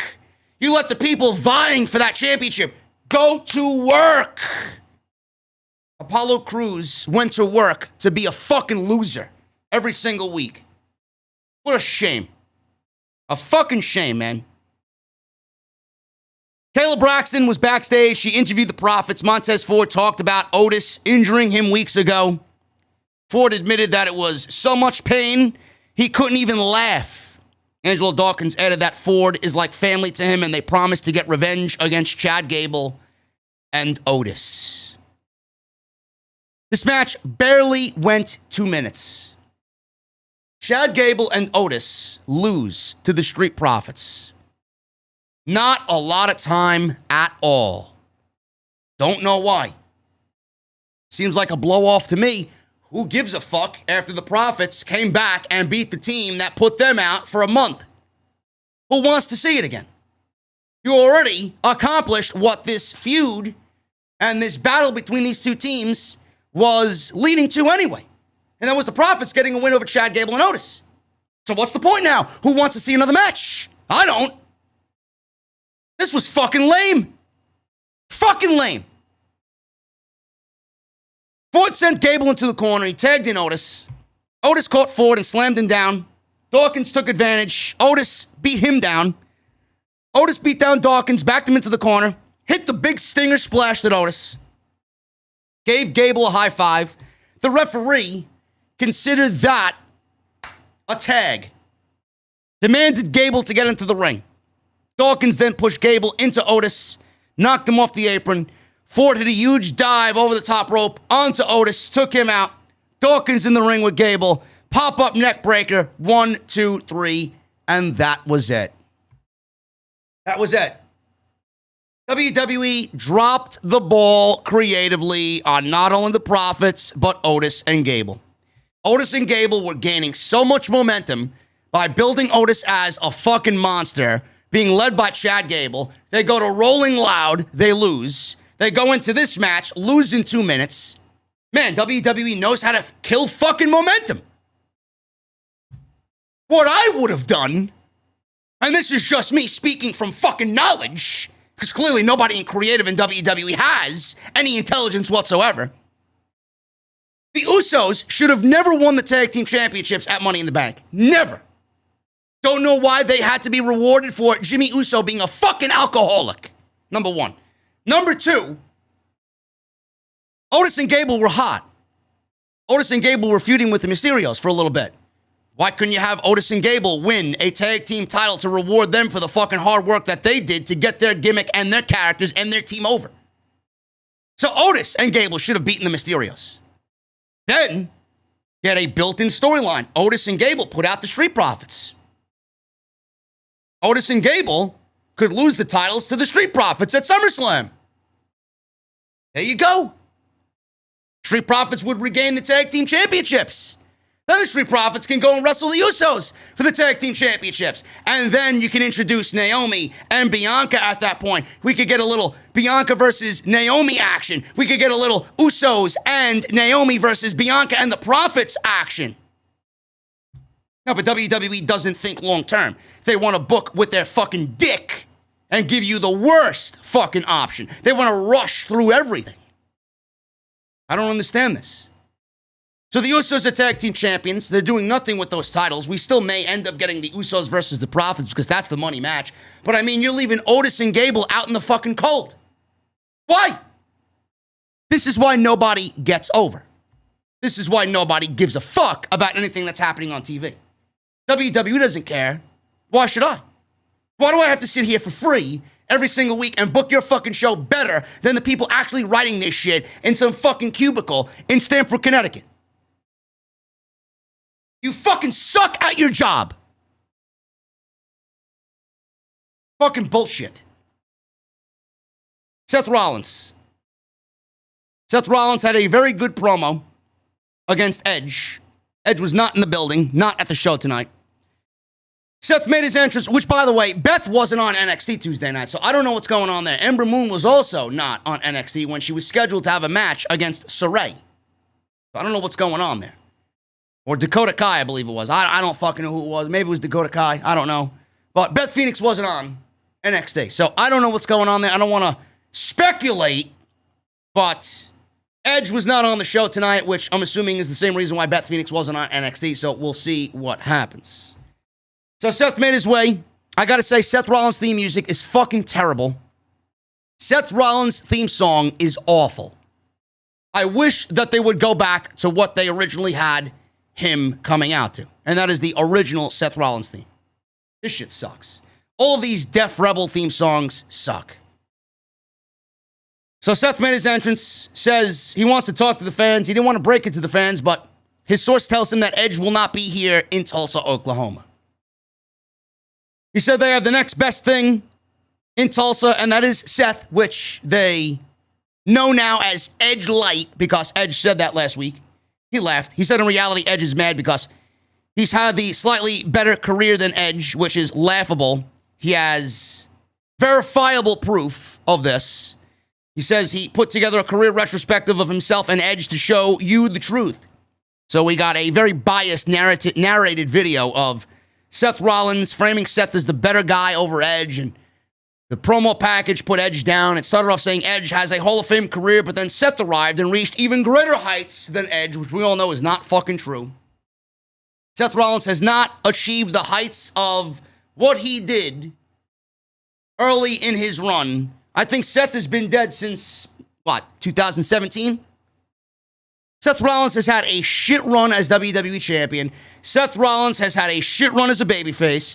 Seth Rollins almost killed the fucking Fiend. Seth Rollins has not recovered at all since losing to the Fiend. He's gone up and down, the Messiah, this and that. Nothing sticks out about Seth Rollins. I mean, this guy has had a piss-poor last 3 years. So please tell me how this guy has a better career than Edge. Yet there are some geeks out there that will probably admit that Seth Rollins is a better overall career than Edge. How is that even possible? Edge has transcended a fucking generation. Edge has set himself apart from everybody on this show with what he's done in his career. I mean, who the fuck else is going to have live sex on Monday Night Raw and drive Monday Night Raw to have a 6 rating? Ooh, can Seth Rollins do that? I don't think so. I don't know, man. I get that Rollins is a heel. But, man, you got to be a believable heel. You got to be a fucking believable heel. You can't be out here throwing lies out to people, man. I mean, give me a break. So, it showed all of Seth's big moments. They showed video footage of Edge early in his career. And we got the narrator with a more disappointed tone to him. Meanwhile, he was very enthusiastic about Seth Rollins. So, the video included glimpses of Christian and Dean Ambrose. And it closed with saying, "I'm better than you." So not only did we get the video package highlighting the new Impact World Heavyweight Champion who wrestled Kenny Omega on the opening match of Rampage tonight. It also shows Dean Ambrose, now John Moxley in AEW, who's the face of AEW. And it closed with Seth stealing one of MJF's catchphrases, I'm better than you. All we were missing was, and you know it. So what's going on here? Is Rollins trying to take a page from MJF's book? I mean, bro, go get your own material. What are you doing? MJF is probably looking at you and like, motherfucker, you better fucking shut your mouth. So back in the ring, Seth says he sees no lies. So the video package doesn't lie. We want Edge rang out in Tulsa. Seth says all the fans should be thanking him. He had stomped Edge in 2014. They wouldn't even be having his dream match at SummerSlam. He said he wouldn't be pushing his kids on swings, but rather his kids would be pushing him in a wheelchair. I did like that line. Said Edge is making him do things he doesn't want to do. He said this isn't 2014, and for the sake of his family, he won't hold back. He said he still stomps his head into the mat, and that will put him out for good. So be it. That's it. Very good promo, but, more of the same. I think they're running on fumes right now as we get to this match at SummerSlam. Should be a good match, but, I don't really see Seth walking out the victor here. I don't. I think Seth needs to win if he's going to be in line for a championship match against Roman Reigns at some point, but, I can't see Edge losing. He lost at WrestleMania. He lost that Money in the Bank. I don't see him going into SummerSlam and losing. At some point, he's got to get a victory. But Rollins does need it more. Rollins does need it more. Edge right now is bulletproof. He can lose and nothing's going to happen. He'll go away till the Royal Rumble, and then he'll show back up and feud with whoever he's going to feud with going into WrestleMania. But Rollins needs it more than Edge does. But I don't think Edge is going to lose another pay-per-view in a row because he's lost all year long. Rey and Dominic Mysterio versus Dolph Ziggler and Robert Roode, 3 minutes. Not much to this. Rey and Dominic win in 3 minutes, and Dominic was in the ring, shoved Rey out of the path of a charging Bobby Roode. I was going to say Rick Rude. Yeah, you wish. He yelled at Dominic, pay attention, Dominic. Then rolled up Roode for a 3 count, and that was it. Usos said on the big screen that they'll see the Mysterios at SummerSlam. Now, the Usos appeared during this match on the big screen mocking 619, booyaka, 619. So that distracted Dominic, and Rey told Dominic to turn back to the ring, and all this distraction, bullshit. What a shit fucking build for this match. Who gives a shit? Rey and Dominic win in 3 minutes. Very cheesy, very hokey, not serious at all. Very passable stuff. Baron Corbin made his way to the ring. Corbin stood middle of the ring and said the fans might know that he's been down on his luck lately. He said if things don't turn around quickly, he'll have to file for bankruptcy. Corbin says he's not going to ask the fans for much, but he used a device on his phone, and he has one of those credit card swipers on his phone that he plugged into the bottom of his iPhone. That's like a Square attachment. You guys know that Square reader on your phone that you can swipe credit cards and make sales through your iPhone? He had that on his iPhone. So he's asking for everyone to contribute in the crowd $1,000 minimum. And he wants the fans to swipe their credit cards through his phone scanner. Kevin Owens comes out, and he walked out with a microphone, and Corbin says he's not sure his card scanner works in Canadian with Canadian credit cards, but please, can you help me out? Owens told him to stop begging and embarrassing himself. He said he tried to help him since he related as someone who made mistakes in the past and he learned from them. He said he's showing that he's trying to use people's sympathy to his advantage. He said he tried to ruin Finn Balor's contract by signing and getting a high-paying championship match. He said on Raw he asked Drew McIntyre for $100,000. Who begs for $100,000? He told Owens he's not leaving the ring until he gives him a minimum of $1,000. So Kevin Owens said, listen, I'll give you $1,000. Then he asked the fans, do you want me to give Baron Corbin $1,000? Does WWE not pay Baron Corbin anymore? He's fucking on the show. Am I supposed to believe this guy's not being paid as a contracted employee to WWE? One of the things that boggles my mind here. So Owens says, listen, if you beat me and you stop begging for money, let's call it even. Please. So they made a match. You beat me, and then you stop begging for money. What do you say? Corbin agreed to it. He says he wouldn't be in this situation if he weren't such a cheap piece of, and he was about to say shit, but at that point, Kevin Owens stunned him, and then we got a match between these two, which wasn't bad at all. I just don't give a shit. Kevin Owens wins. Actually, yes, Kevin Owens got a win, and that was it. And a stunner to Corbin, and that was pretty much the end of it. I don't know where this is going at all. I don't know where this is going at all with Baron Corbin. After the stunner, 1, 2, 3, Corbin at the end. Corbin rolled up Owens with his feet on the ropes. Only got a 2 count, so he tried to cheat to win. Corbin avoided the stunner, but Owens fought back and used the sunset flip for the win, so it wasn't a stunner. He gave him a stunner after the match. I don't know where they're going with this. I want to like Baron Corbin. In fact, I would be the first to tell you that I think this is better than what he's been doing with the King gimmick. The King gimmick was terrible. I thought the King gimmick for Corbin was awful. It just ran itself into the ground. And how could you call yourself king when WWE hasn't given you a King of the Ring tournament to compete in to defend your crown? It sounds fucking stupid. I want to like this Corbin gimmick. For some odd reason, it's slowly, and it's like a snail's pace, growing on me. But I don't know what the end goal is here. I don't know what the end goal is. Like, where are we going? Does WWE know what they're doing? Does WWE know what the end goal is for Corbin? I don't know. I mean, I give him props. I will say this. I'll give him props for living the gimmick. I mean, he's coming out dressed like a hobo every week. He hasn't shaven. He's let his hair grow. You see his fucking terrible hairline, right? So what are they doing? At least he's living the gimmick, which I appreciate. It's a tough thing to do. So good on Corbin. But where do we go from here? Now, there is a rumor that WWE is bringing back King of the Ring. There's a rumor WWE is bringing back King of the Ring in October and a Queen of the Ring.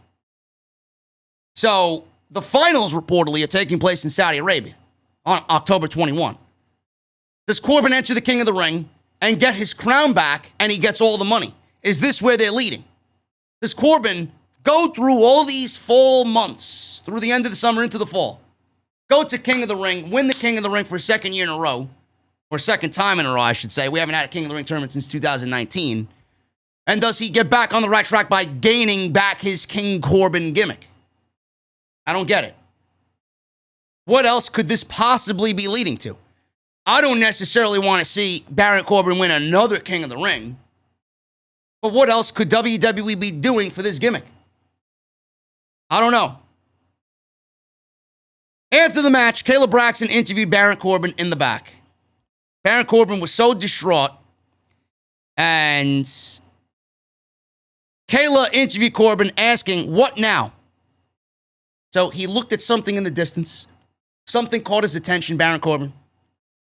He saw Big E in the distance, ran up to Big E, who was at some sort of table backstage. I don't know what he was doing. And he grabbed the Money in the Bank briefcase, and he ran off and stole Big E's Money in the Bank briefcase. Now, I don't believe we're going with this fucking shit again. I don't believe WWE is going with yet another gimmick where the Money in the Bank briefcase does not stay on the winner of the Money in the Bank ladder match. Last year, where they go through fucking Miz and Otis, where Otis lost the fucking briefcase, then the Miz got it, cashed it in, then they said it wasn't a fucking cash-in, they gave it back to him, and he won the WWE Championship. A mockery of the Money in the Bank briefcase did WWE make that briefcase last year. Now this year, we got Big E having his fucking briefcase stolen by Baron Corbin, who's looking for an easy way out to get some sort of monetary gain from it. So what WWE showed us tonight is that, A, Bruce Pritchard loves theft because he steals our fucking time and patience every single fucking week. This is not the first time he's booked a theft storyline. I mean, he had Shinsuke Nakamura steal Baron Corbin's fucking crown to get this gimmick started. Something that Baron Corbin never lost. He had it stolen from him. So what WWE showed us tonight and what WWE told us tonight is that Big E is no longer the Money in the Bank briefcase holder. Baron Corbin is. Big E lost that contract officially to Baron Corbin. Because Shinsuke Nakamura did the same thing to Corbin, and they gave him the crown. Now we're going to get Corbin and Big E in a potential match for the fucking briefcase, and Big E's got to win it back. He's got to win something back that he never lost. It's unbelievable. It's truly unbelievable with these fucking half-witted idiots in WWE. Looks like Big E's got a SummerSlam match. I don't know, man. Contract signing. This was the last thing we saw on SmackDown. Thank Christ. This show sucked. This show was bad tonight.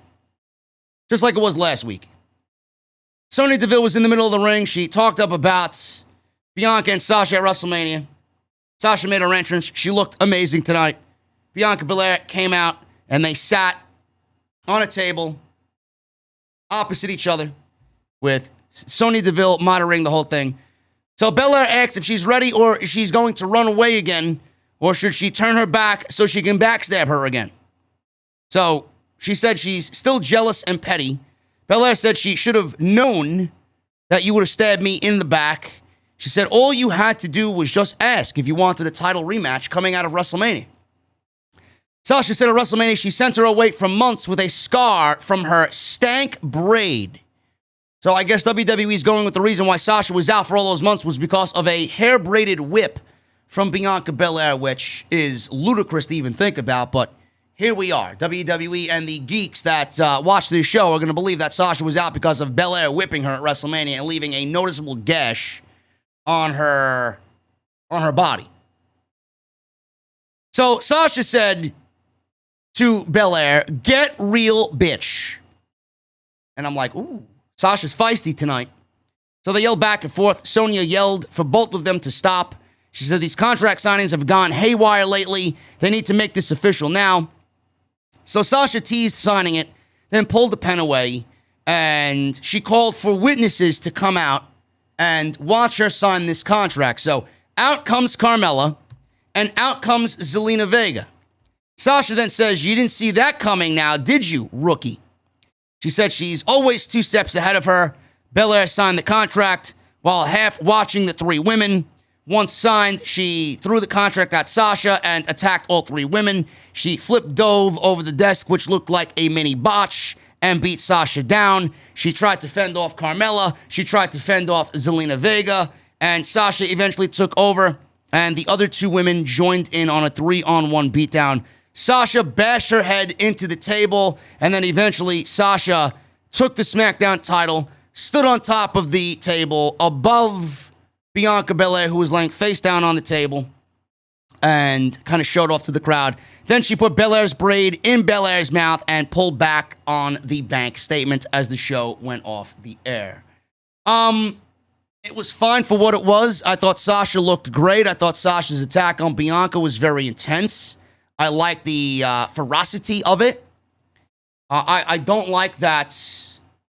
I don't like the fact that, Sasha is enlisting Carmella and Zelina Vega. I don't think that is needed to solidify Sasha as a heel. I don't. Sasha could be a heel without needing the backup. Sasha doesn't need cronies to be a heel. Sasha has played heel very well in her career without anybody being needed. Why do we need Vega and Carmella? I don't really understand that. Like, they're hanging around a program that doesn't need them. They're hanging around a program that doesn't deserve the notoriety of Carmella and Zelina Vega. I don't understand this. Get them the fuck out of there. They don't deserve they don't even deserve to be in a championship segment, let alone being standing next to Sasha Banks and Bianca Belair. Why do we need Sasha to have cronies? The attack was good enough. The braid in the mouth to get back at Bianca was good enough. The portrayal of Sasha holding the belt above Bianca as she lays face first on the table was good enough. I don't get why Sasha needs backup. Does it make her more heel-like? I just want Vega and Carmella out of the championship scene. I do. And all I wanted was these two women to be in a title program going into SummerSlam, and I wanted them to build off of the disdain that they have for each other, making the title the most important thing. Give me Sasha as the veteran and Bianca the rookie. Build a story about why Sasha broke the trust of Bianca Belair. Why do we need to involve Zelina Vega and Carmella? They have nothing to do with anything here. It's about Bianca and Sasha. There's got to be some sort of story going into SummerSlam, and just like WrestleMania, it's as if there's no story at all. What is the story here? Sasha turned heel. She's back for her championship. Great. I need more than that to care about what's going on. And WWE has no fucking women on this show. None. So much so we got Vega and Carmella in the fucking main program with Bianca and Sasha Banks. Where is Toni Storm? Toni Storm has now been off the show 4 straight weeks. 4. Are they saving Toni for after SummerSlam? Is Toni Storm going to be the first challenger for Sasha when she wins the title? I hope so. Where's Liv Morgan? That's what I want to know. Liv Morgan had that nice little hot streak going into Money in the Bank off television. Not one fucking peep from Liv Morgan. Their women's division sucks. Their storylines suck. This match is being thrown on a SummerSlam card because they're the two women that exist in the women's division right now at the highest level, and that's it. That's the only reason why these two are wrestling at SummerSlam, because they are the only two women on the show worth a fucking dime going into SummerSlam. WWE's not having a big show like this in front of fans without Sasha Banks. There's no story, folks. There's no story. I wish it was a little bit better. Meanwhile, you watch AEW and look at the reaction that their women are getting on Rampage. And look at how fucking useless this storyline is and how effortless and soulless the writing is on this show. Unbelievable to me, man. That is your Dynamite, or not Dynamite, that's your Rampage. I got to get used to Rampage now, man. Now we got 2 shows. That is your Rampage and SmackDown post-show coverage, man. I hope you guys enjoyed what we covered here tonight. I really appreciate all you being in the chat tonight. I really do. Make sure you guys hit that subscribe button down below. Turn on the bell for all notifications. Go get your t-shirts today, man. The line of t-shirts should be linked underneath the video, man. It's easy for you guys now. There's no fucking excuses to not get yourself a t-shirt. Bonfire is the place. Click the link. Click the design you want. It'll take you right to the website, man. Follow me on social media at JD from NY206. That's Twitter and Instagram. Hit that subscribe button down below. Turn on the bell for notifications. And if you missed any of the other videos on the channel, that is on the homepage right now with Off the Script episode 386 coming tomorrow. And check out Manscaped, man. Manscaped.com. Use code SCRIPT20 at checkouts for 20% off all of their merchandise, man. What is this in the chat? JD, to be honest, JD, I don't think has his own personal writers. Don't forget, he's kind of bought, so it may be the company's writers. Who are you talking about? I don't have my own personal writers? Why would I have my own personal writers? I'm bought and paid for? Nobody owns me, motherfucker. Even though a lot of people think I'm on Tony Khan's payroll, man. I'm not. If I was, you'd know. You'd be the first to know. All right, guys. I know there were some super chats before we went live, but, you know, YouTube is... I don't know what's going on, man. I can't read the fucking super chats. So everybody that donated before the show, I can't read the super chats. There was a $50 super chat in there from Robert Pacheco. Happy birthday, brother. You turned 30. Everybody in the chat, give Robert some birthday cake emojis, man. I want to thank John Michael Channer for the 2 $4.99 super chats. The Greater Good 98 with a $5 super chat. Michelle Moran with a $2 super chat. And Kenley Pierre with a $1.99 super chat. I can't read your super chats. YouTube will not let me read the super chats, man. I click on the super button, it doesn't do anything. I don't know.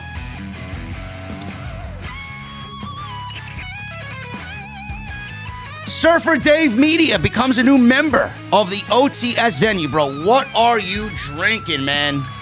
Round is on me. Oh, Rex Gamewell says, no, JD. Vince, not you. Okay.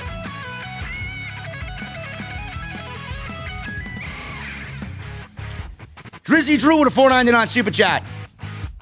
Looking back, it made sense for Cage to win. Omega's dropping the AAA title in Mexico tomorrow, so his downfall is going to start small and end with the AEW belt. I assume that's where it's going. Avery Hawoot becomes a new member in the OTS venue. You're sitting VIP with me and Surfer Dave. What are you drinking, Avery? Round is on me, man. Munchie Time with a $9.99 super chat. I get the concern with Omega's loss, but it doesn't bother me much since it was a dirty win with the chair being introduced. Fucking great show with solid wrestling. Glad Fuego is finally all elites.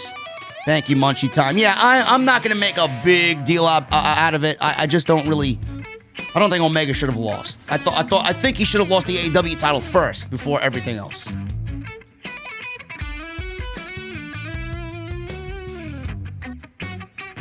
Jacob Donnelly with a $5 super chat. Very good showing for Rampage this week with the debuting Best in the World Shane McMahon next week. It's only going to get better. Can you imagine, bro? Can you imagine Shane McMahon showing up on AEW saying that he's bought AEW from Tony Khan? Thank you, Jacob. Captain Solo with a $5 super chat. JD, what 4 guys would you put on a wrestling Mount Rushmore? As always, you are the best, better than the rest. That's tough, man. Hulk Hogan, John Cena, Bret Hart. It's so hard, man. My personal Mount Rushmore, I mean, if you're talking about legitimately all-time, Hulk Hogan's got to be on there. My personal Mount Rushmore, Undertaker, Shawn Michaels, Bret Hart, and Stone Cold Steve Austin. But Hulk Hogan needs to be on a general Mount Rushmore of pro wrestling. No doubt about it. Copycat81 with a $5 super chat. I'm in the cheap seats. Think I can get a birthday shout out. 40 and still kicking. You rule. Copycat81. Happy birthday, brother. Everybody give Copycat81 a birthday cake emoji in the chat. Cesar Enrique with a $1.99 super chat. No Moro to call Rampage. No. I would bring in Moro, man. If there's one thing that I would do is bring in Moro Ronaldo. Vito Irene with a $5 super chat. Can AEW make up their mind on Britt Baker? Heel or face? What the fuck? I think Tony Khan solidified Britt Baker as being a heel tonight, Vito. It's not that big of a deal, bro. Calm down. Anthony Oliveras with a $10 super chat. Hey, yo. JD, what's up? Hope you're having a good night, brother. Yes, I am, Anthony. Thank you so much, man. Wait, almost 3,000 in the venue tonight. Number 1 on YouTube in the entire community, as always. Off the Script is rocking and rolling, brother. It's definitely a good night. Jerry Ramey with a $10 super chat. Just thought I'd help out the most brutally honest, entertaining, elite podcasting IWC. Keep kicking ass, JD. Thank you, Jerry. I appreciate you, brother. Raging Girl Gamer with a $4.99 super chat. Drunk as always in the venue. She says WWE is greater than Guy Fieri. Rage. Any more of these comments? I'm gonna have to toss you. I'm gonna call Guy up and have him take away your admission to Flavortown. I really am. Come on now. Guy Fieri is on my personal Mount Rushmore. I can't even fucking speak. My allergies are fucking killing me. Guy Fieri is on my personal Mount Rushmore, bro. You know how many times I turned to him during Monday Night Raw? He's on my TV more than anybody in my household. Justin Strippin with a $9.99 super chat. Is it me or is WWE obsessed with CM Punk? They uploaded 3 CM Punk SummerSlam matches on the YouTube channel this week, and they had Cena reference what Punk did in Money in the Bank 2011 after he beat Cena. It's like WWE's promoting CM Punk. coming to AEW, man. They know. But it's petty WWE bullshit. They want you to know that CM Punk did it first in WWE, and whatever he does on AEW is not going to rival his best moments in WWE. It's pettiness. It's pettiness. That's all it is. DeMonte, 24 with a $9.99 super chat. Fan since 2015. Opening to SmackDown was incredible. DeMonte, come on, man. I've seen so much better from Cena and Reigns, bro. Cena is still the GOAT on the mic. Couldn't have spent my 27th birthday at a better place than the venue. Keep striving, JD, and go Braves. Did the Braves win tonight is what I want to know. I know they got delayed. Let's see. See if the Braves won, man. They're winning 4-2.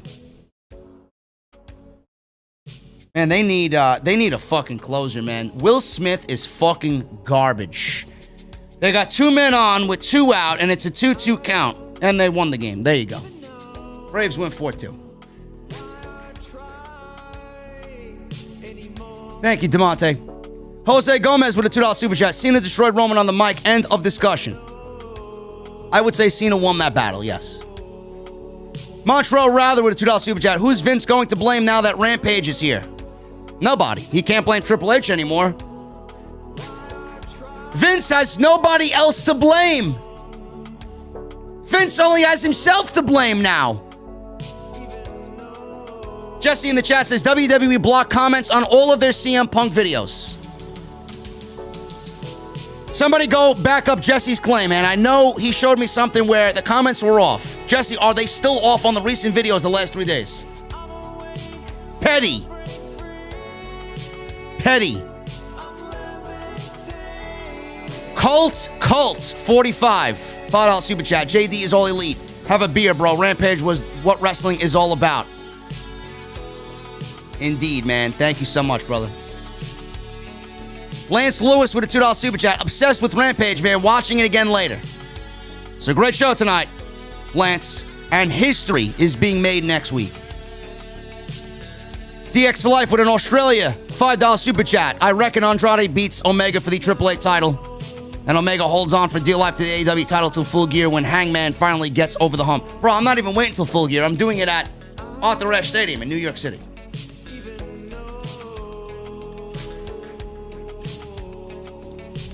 Vandelli with a $50 super chat. I'm just here for the AEW portion of this review. SmackDown I can't watch anymore except for when Boogs is shredding. On the other hand, Rampage was fantastic. Much love to you and the entire OTS family. Happy Friday the 13th. Thank you, brother. I saw AEW on TNT's Twitter account. Tweet you back, bro. They put you in a graphic against Omega, man. Awesome shit. Thank you, brother. As always. Bananial Rush with a $5 super chat. Didn't expect Christian to win. I was just happy to have the match. But to see him win was an absolute shock to me and loved every second of it. It was a great match, man. Christian still has it, for sure. Jerry Ramey with a $20 super chat. When MJF inevitably becomes the world champ, who do you think will dethrone him?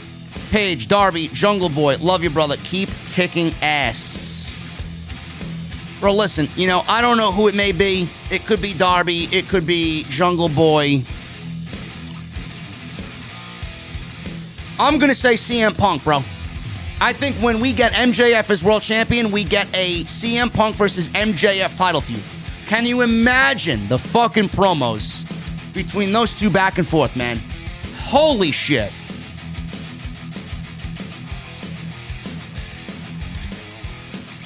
Raging Girl Gamer with $4.99 super chat. JD says he drips sweat during the podcast. I mean, when he plays Cold War, I couldn't imagine what his room is like with all the sweat he drips. Rage, you ain't kidding. You are not kidding, man. It's like a fucking sauna on Cold War. Mr. Cake with a $5 super chat. JD, what's up? I've been busy making edits about the NXT situation. Also, can I get a strawberry ale? Yes, you may. Also, do you think we get a winner take all at All Out? I think so, man. It's not out of the realm of possibility for sure. I think we do have a high probability of getting that. So we'll see what happens. Dwayne Cruz with a $4.99 super chat. I'm fine with it just because Goodbye, Christian. Off to Impact you go. Make room for all the younger talent. It's exactly what I said, man. Definitely one of the positives about Christian winning the Impact title. I think he's more beneficial to Impact than Kenny Omega will be. Christian can spend more time over there with the Impact World title. Ali with a $9.99 super chat. Hey, JD, I just want to say, if you could send out a prayer for my mom. She is going to have surgery tomorrow. Much respect for you and your OTS family. Thank you. Everybody in the chat, give some prayer emojis. Not only for Ali, but for my boy Hulugrim, man. I know Hulugrim's not feeling all that well tonight, so prayers for everybody, man, in the chat. Let me see those prayer emojis in the venue. World of Wrestling with a $2 super chat. F SmackDown, get Jesse for Rampage reviews. Well, Jesse is going to Rampage next week. He's not going to be able next week, but if I can work him into the show, I would. I just don't want to sit here with half of a venue. Because I got to get a layout made for Rampage. I don't know how to incorporate him into the show. He doesn't have a green screen.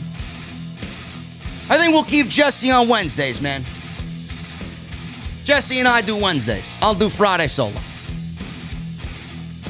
John Michael Shanner with a $4.99 super chat. Did the super chat before the show started. LOL, literally on the wavelength with Andrade and Lucha Bros. Continue hustling, bro. Fan since 2015. Thank you, John Michael. I know that Andrade is going to look pretty damn good with that fucking AAA title, man. When he joins up with Pentagon and Phoenix, man, it's going to be awesome. Bobby Stevens with a $5.63 super chat. CM Punk's post on IG today posted a Ring of Honor DVD with the caption, the end said, nothing's over till you're underground, which is Allen's chest tattoo. Man, CM Punk is one witty motherfucker, man. He really is. Vesh TS 1984 with a $4.99 super chat. What if the story TK is aiming for with Kenny is losing the fall of the elite? Kenny becoming further unhinged with each belt he loses? Possibly, man. Possibly.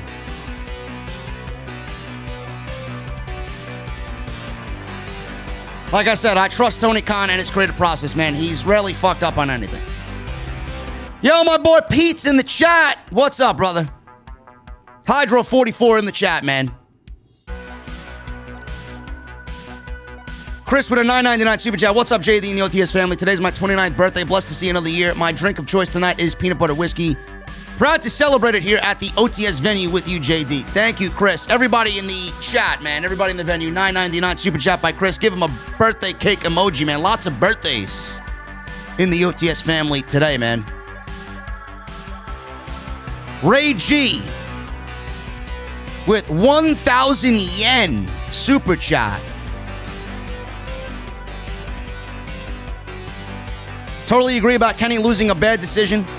One thing I always credit about AEW, even if it's the ending I didn't like, I'm more excited to see how they'll present the storyline going forward.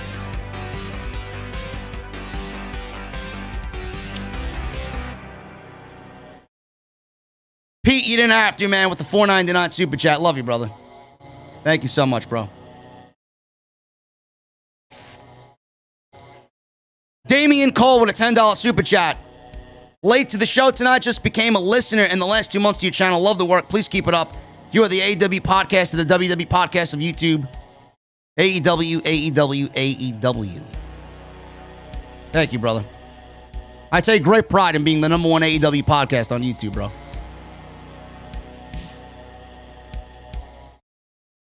I'm hoping when I see Tony Khan again at the post-show scrum that he knows, oh, that's that JD fellow. Maybe I'll get in nice with TK, bro. Have a shot of peanut butter whiskey together. Michael Mirza with a $5 super chat. I haven't watched weekly wrestling since Charlotte ended Asuka's streak. That was awful. Should have never happened, but it's WWE. Black's debut was my first show since, and I'm starting to love wrestling again, man. AEW, bro, I'm telling you right now, Bryan and Punk are going to transcend the industry to a point where it hasn't been seen since he left. And it wasn't even that hot then.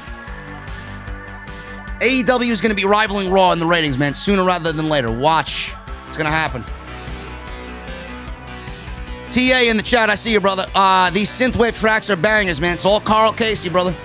It's all Carl Casey. White Bat Audio. Always link him in the description, man. Always. Him, Pilot, McRocklin. I love these tracks, man. Jericho8131 with a $5 super chat. The debut happening in Chicago is clearly for the real best in the world. Shane McMahon to announce Dynamite Underground coming to Wednesday nights. Raw Underground got canceled. Now we're getting Dynamite Underground. Maybe we'll see Braun Strowman in AEW. Jesse, get ready for Dynamite Underground, bro. You're going to see Adam Scherr with Shane McMahon. Shoot fighting, MMA style backstage. Jesse will come home and he will break everything in his house, knowing that Punk and the debut of Punk was stifled by Braun Strowman. KC4L Wrestling Takes, $5 super chat. Great review, bro. Now it's my turn to go to my first wrestling show live at the UC next Friday, man. Enjoy it. The United Center is going to be fucking torn down, brother. With the amount of heat in that building, CM Punk is going to light that place on fucking fire. Mr. Cake with a $5 super chat. Adam Strongman is all elite. Wee-hee.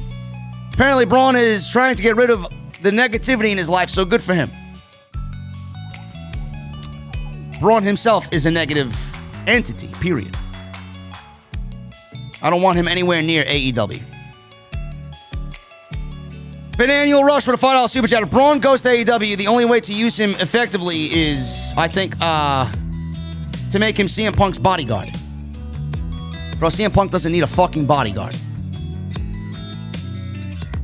CM Punk doesn't need a fucking bodyguard, man, let alone Braun Strowman. Jordan23 with a $4.99 super chat.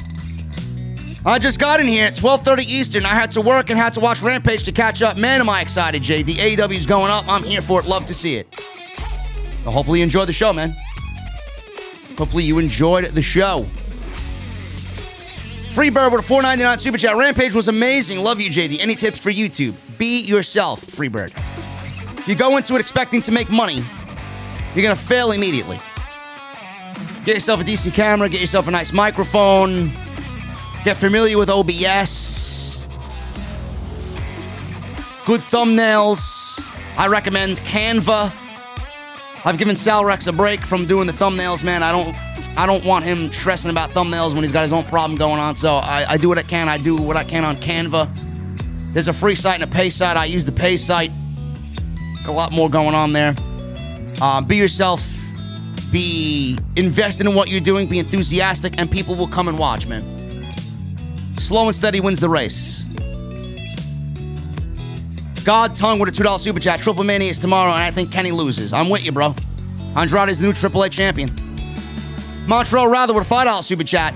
So is Naomi paying the consequences for the DUI Usos' actions for being off TV while DUI is holding a championship? How does that make sense? Montreal, Naomi got moved from Raw to SmackDown to be with Uso as they're on the road. Because I think WWE's line of thinking was, let's move Naomi over to SmackDown. We'll maybe save her for the draft while she can watch Jimmy while they're on the road together so he doesn't get in any more trouble. Because we need him right now. Because WWE has one thing and one thing only in mind, and that is to get The Rock on television, and they don't need Usos fucking shit up. So they got Naomi to watch her husband while they're on the road and away from home. Captain Solo with a $2 super chat. I think Apollo will be future endeavored soon. Bro, that would be a fucking... That would royally piss me off. I think Apollo is awesome. Mr. Cake with a $5 super chat. Hey, JD, can I get a blueberry muffin? Bro, we don't serve a fucking... we don't have a breakfast menu here. This is not a fucking bakery. If you want Titus, I think Titus got his own online shop, bro. He does Uber Eats. Go order from Titus online. Also, Nick Khan started a WNW, or Nick Khan started the WNW. I think I've had a few L's tonight. Cheers, JD. Thank you, Mr. Cake. Francisco Coronado with a $5 super chat. I would break up the Mysterios, have Dom turn heel on Raw, Ray stay face on SmackDown, and Survivor Series Ray vs. Dom, U.S. champ versus IC champ. Man, you're getting really adventurous with that. I do think that they're breaking up, but making Dominic a champion solo, no. Come on, man. What are you drinking? Are you rage at the bar drunk? Fuck's wrong with you? Montreal Rather with the $2 super chat. Same braid Bailey rang. Ding dong on. Yes. Mr. Cake with a $5 super chat. Sasha. Where did Mr. Cake go? Sasha looked amazing tonight. Also, I love how she gets everyone involved. Yeah, I wish it was not Zelina Vega and Carmella, though. Montreal Rather with a $2 super chat. What purpose does Sellout Vega have? None. No matter where she is and no matter who she's in the ring with, she will always be a loser. She signed when her husband was still with the company, only for that company to fire her husband, and now she signed the contract because she thought she was getting something, and now she's not. And she regrets signing that contract. She'll never tell you, though.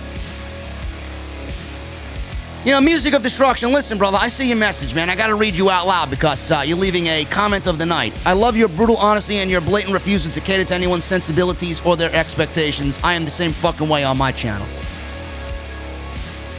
This channel will always be built on honesty and truth, man. If you don't like it, kiss my ass. I love being the voice that you won't hear on another channel or another podcast. Oh my God, he's too angry. Oh my God, he's too negative. Oh my God, he's too out there. Meanwhile, what I'm saying is absolutely fucking shit that holds its own weight. Logical, thought, well thought out, knowledgeable. They don't want to understand that, though. They don't want to understand that, though. What does Dr. D say? We're at the tippity top, and we're only halfway up. Jaden Gillian with a $1.99 super chat. Going to Bonfire for the JD Club shirt after the show. That's what I like to hear, Jaden. I better get that notification on my fucking phone as soon as the show goes off the air. Micah with a $1.99 super chat. Should AEW book their own King of the Ring? Yes. Name it after Brody Lee. The Brody Lee Invitational. Or the Brody Lee Memorial. Furious Nation with a $5 super chat. What's up, JD? How are you doing, brother? I'm doing good, man. Thank you. What are your thoughts on the four-man commentary booth for Rampage? I personally think two-man is better. Furious, I talked about it at the beginning of the show, man. 4 is too much. In fact, 3 is too much. But it was a 3-man booth for most of the show because Mark Henry went and did his best Tony Schiavone.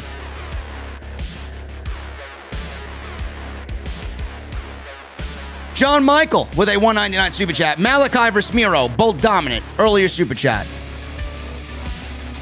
I don't like that match because neither guy can afford a loss right now, bro. Sixers 205 with a $19.99 super chat. Beers are flowing. Cheers, JD. Always, man. Always, wherever I am, beers are flowing.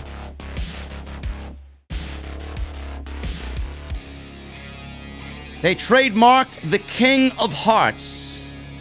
I don't know what that means, but it's not really a good name for a tournament.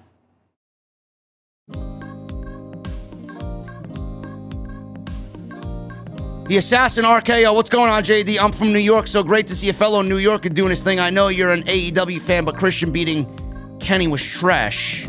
Yeah, I didn't really agree with it either, bro. I think Kenny should have walked out still champion. I don't think he should have lost that match until he lost the AEW championship.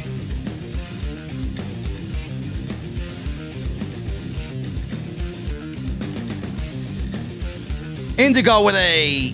Thank you, Sixers, by the way, for the $20 super chat, man. I appreciate you. Indigo, $5 super chat. Hey, JD, much respect. Rampage was a great show tonight. Glad Tony signed Jamie Hayter. Sasha looked great as always. Another awesome live stream. Thank you, brother.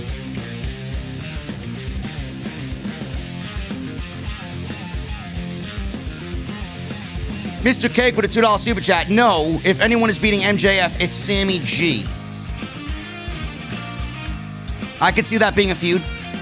No doubt about it. I mean, that's a fight forever type feud right there.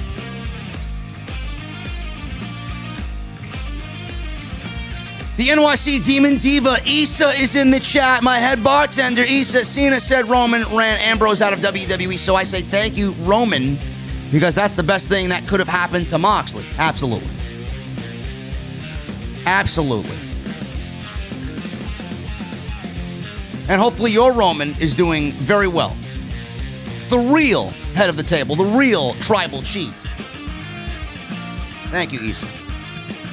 Tribal Chief, conveniently, Tribal Chief with a Canadian $5 super chat. I feel Reigns and Rock feud will give Roman more opportunities in Hollywood films. How many more years can you see Roman with WWE? What is Roman, 36 right now? I see maybe till 40. He'll go the John Cena route. Eric Newton with a $5 super chat. Do you think Britt Baker's backup was Becky Lynch at first glance? It did look like that, but I didn't think that was the case. I know I did before I sat and thought about it at first glance. I thought it was. Bro, I think Vince would absolutely have a fucking heart attack and drop dead on us tonight if that was Becky Lynch. Lance Lewis with a $2 super chat. You think fans will chant NXT if Black faces Andrade? I don't know why Black would face Andrade, but no. They would chant AEW. NXT is dead. Furious Nation with a $5 super chat. Also, my mother's birthday is this Tuesday. She'll be 58. Happy birthday to Mother Nation. Also, my pick is Duke Hudson to win the NXT Breakout Tournament, though Jones has potential. Bro, Odyssey Jones is winning that tournament because Odyssey Jones checks all the boxes for Vince McMahon's no midget rule. You can't be over 30 and under 250 pounds, bro. Odyssey Jones is winning that tournament. No doubt about it. If he doesn't, I'd be shocked. Odyssey Jones will be on the main roster within a year's time. Because he played football. He's somebody that WWE can groom and mold in Vince's image. And he'll go right to the main roster. But why do you got Odyssey Jones succeeding when you got guys like Keith Lee and Bronson Reed you just fucking fired?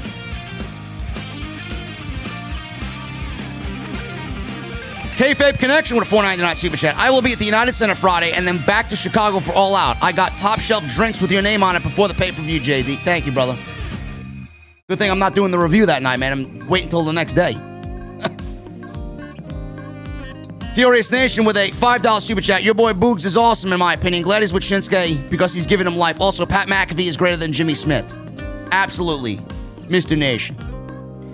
And Raging Girl Gamer with a $4.99 super chat. Demon Diva over here serving weak drinks, man. Head bartender, I'm confused here. I need more alcohol. Because me and Issa got a deal, bro. When you're at the bar, your drinks are watered down like a motherfucker. I said so. No overpouring for Raging Girl Gamer. Guys, I am about tapped out, bro. 2 hours and 30 minutes. We've been here live on Off the Script. We got more super chats coming in here, guys. Holy shit. Francis Loop with a $10 super chat. I love your analogy about Christian Cage being the Impact champion and off Dynamite, but I don't want Christian to end up wrestling Jungle Boy for the Impact World Championship. I don't think that's going to happen, man. I think that may have been canceled. I think that plan for him to turn heel is canceled. Metalhead for Life with a $4.99 super chat. Received my Summer Scam shirt, and it's awesome. Of course it is. Bonfire's got some great fucking quality to that t-shirts, man. That's why I am there. And Magician Sapphire with a $10 super chat. Rampage was a great debut. Hope it pops a good rating. OTS for life. Thank you, brother. We will find the ratings out for Rampage on Monday afternoon, man, because that's when the Nielsen ratings for everything on the weekend, Friday and on, happens on Monday. So we'll find out then.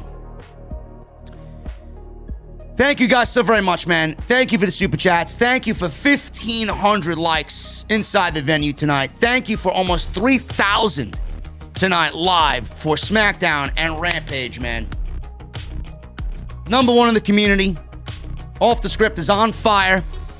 Off the Script will be fucking scorching hot as we go into SummerSlam and All Out and Arthur Ashe Stadium. Grand Slam's going to be awesome. Remember, I'll be doing Twitter Spaces with Drew Badalla as well, but my boy Ticket Drew. Spaces is heating up. Some great Q&A, some great discussion on there, man. So when we're on Twitter, during these pre-shows, man, previewing these shows, Twitter Spaces is the place to be. Look out for those notifications. Follow me on Twitter at JD from NY206. That is Twitter and Instagram. Hit that subscribe button down below and turn on that bell for notifications. And please make sure you guys hit that thumbs up. Guys, I'm getting out of here. My voice is going to take a nice 2-day break over Saturday and Sunday this weekend. I'll be back on Monday with your Monday Night Raw review, but I need 2 things before I hop in the Mustang. Number 1, I need those guitar emojis in the chat. And number 2, when you hear that guitar solo come on, I need that music on max. I got my cold beverage. I'm hopping in the Stang. I'll see you guys tomorrow for OTS, Saturday, 5 p.m., and then I'll see you right back here in the venue for Monday Night Raw live on Off the Script. I'll see you guys later.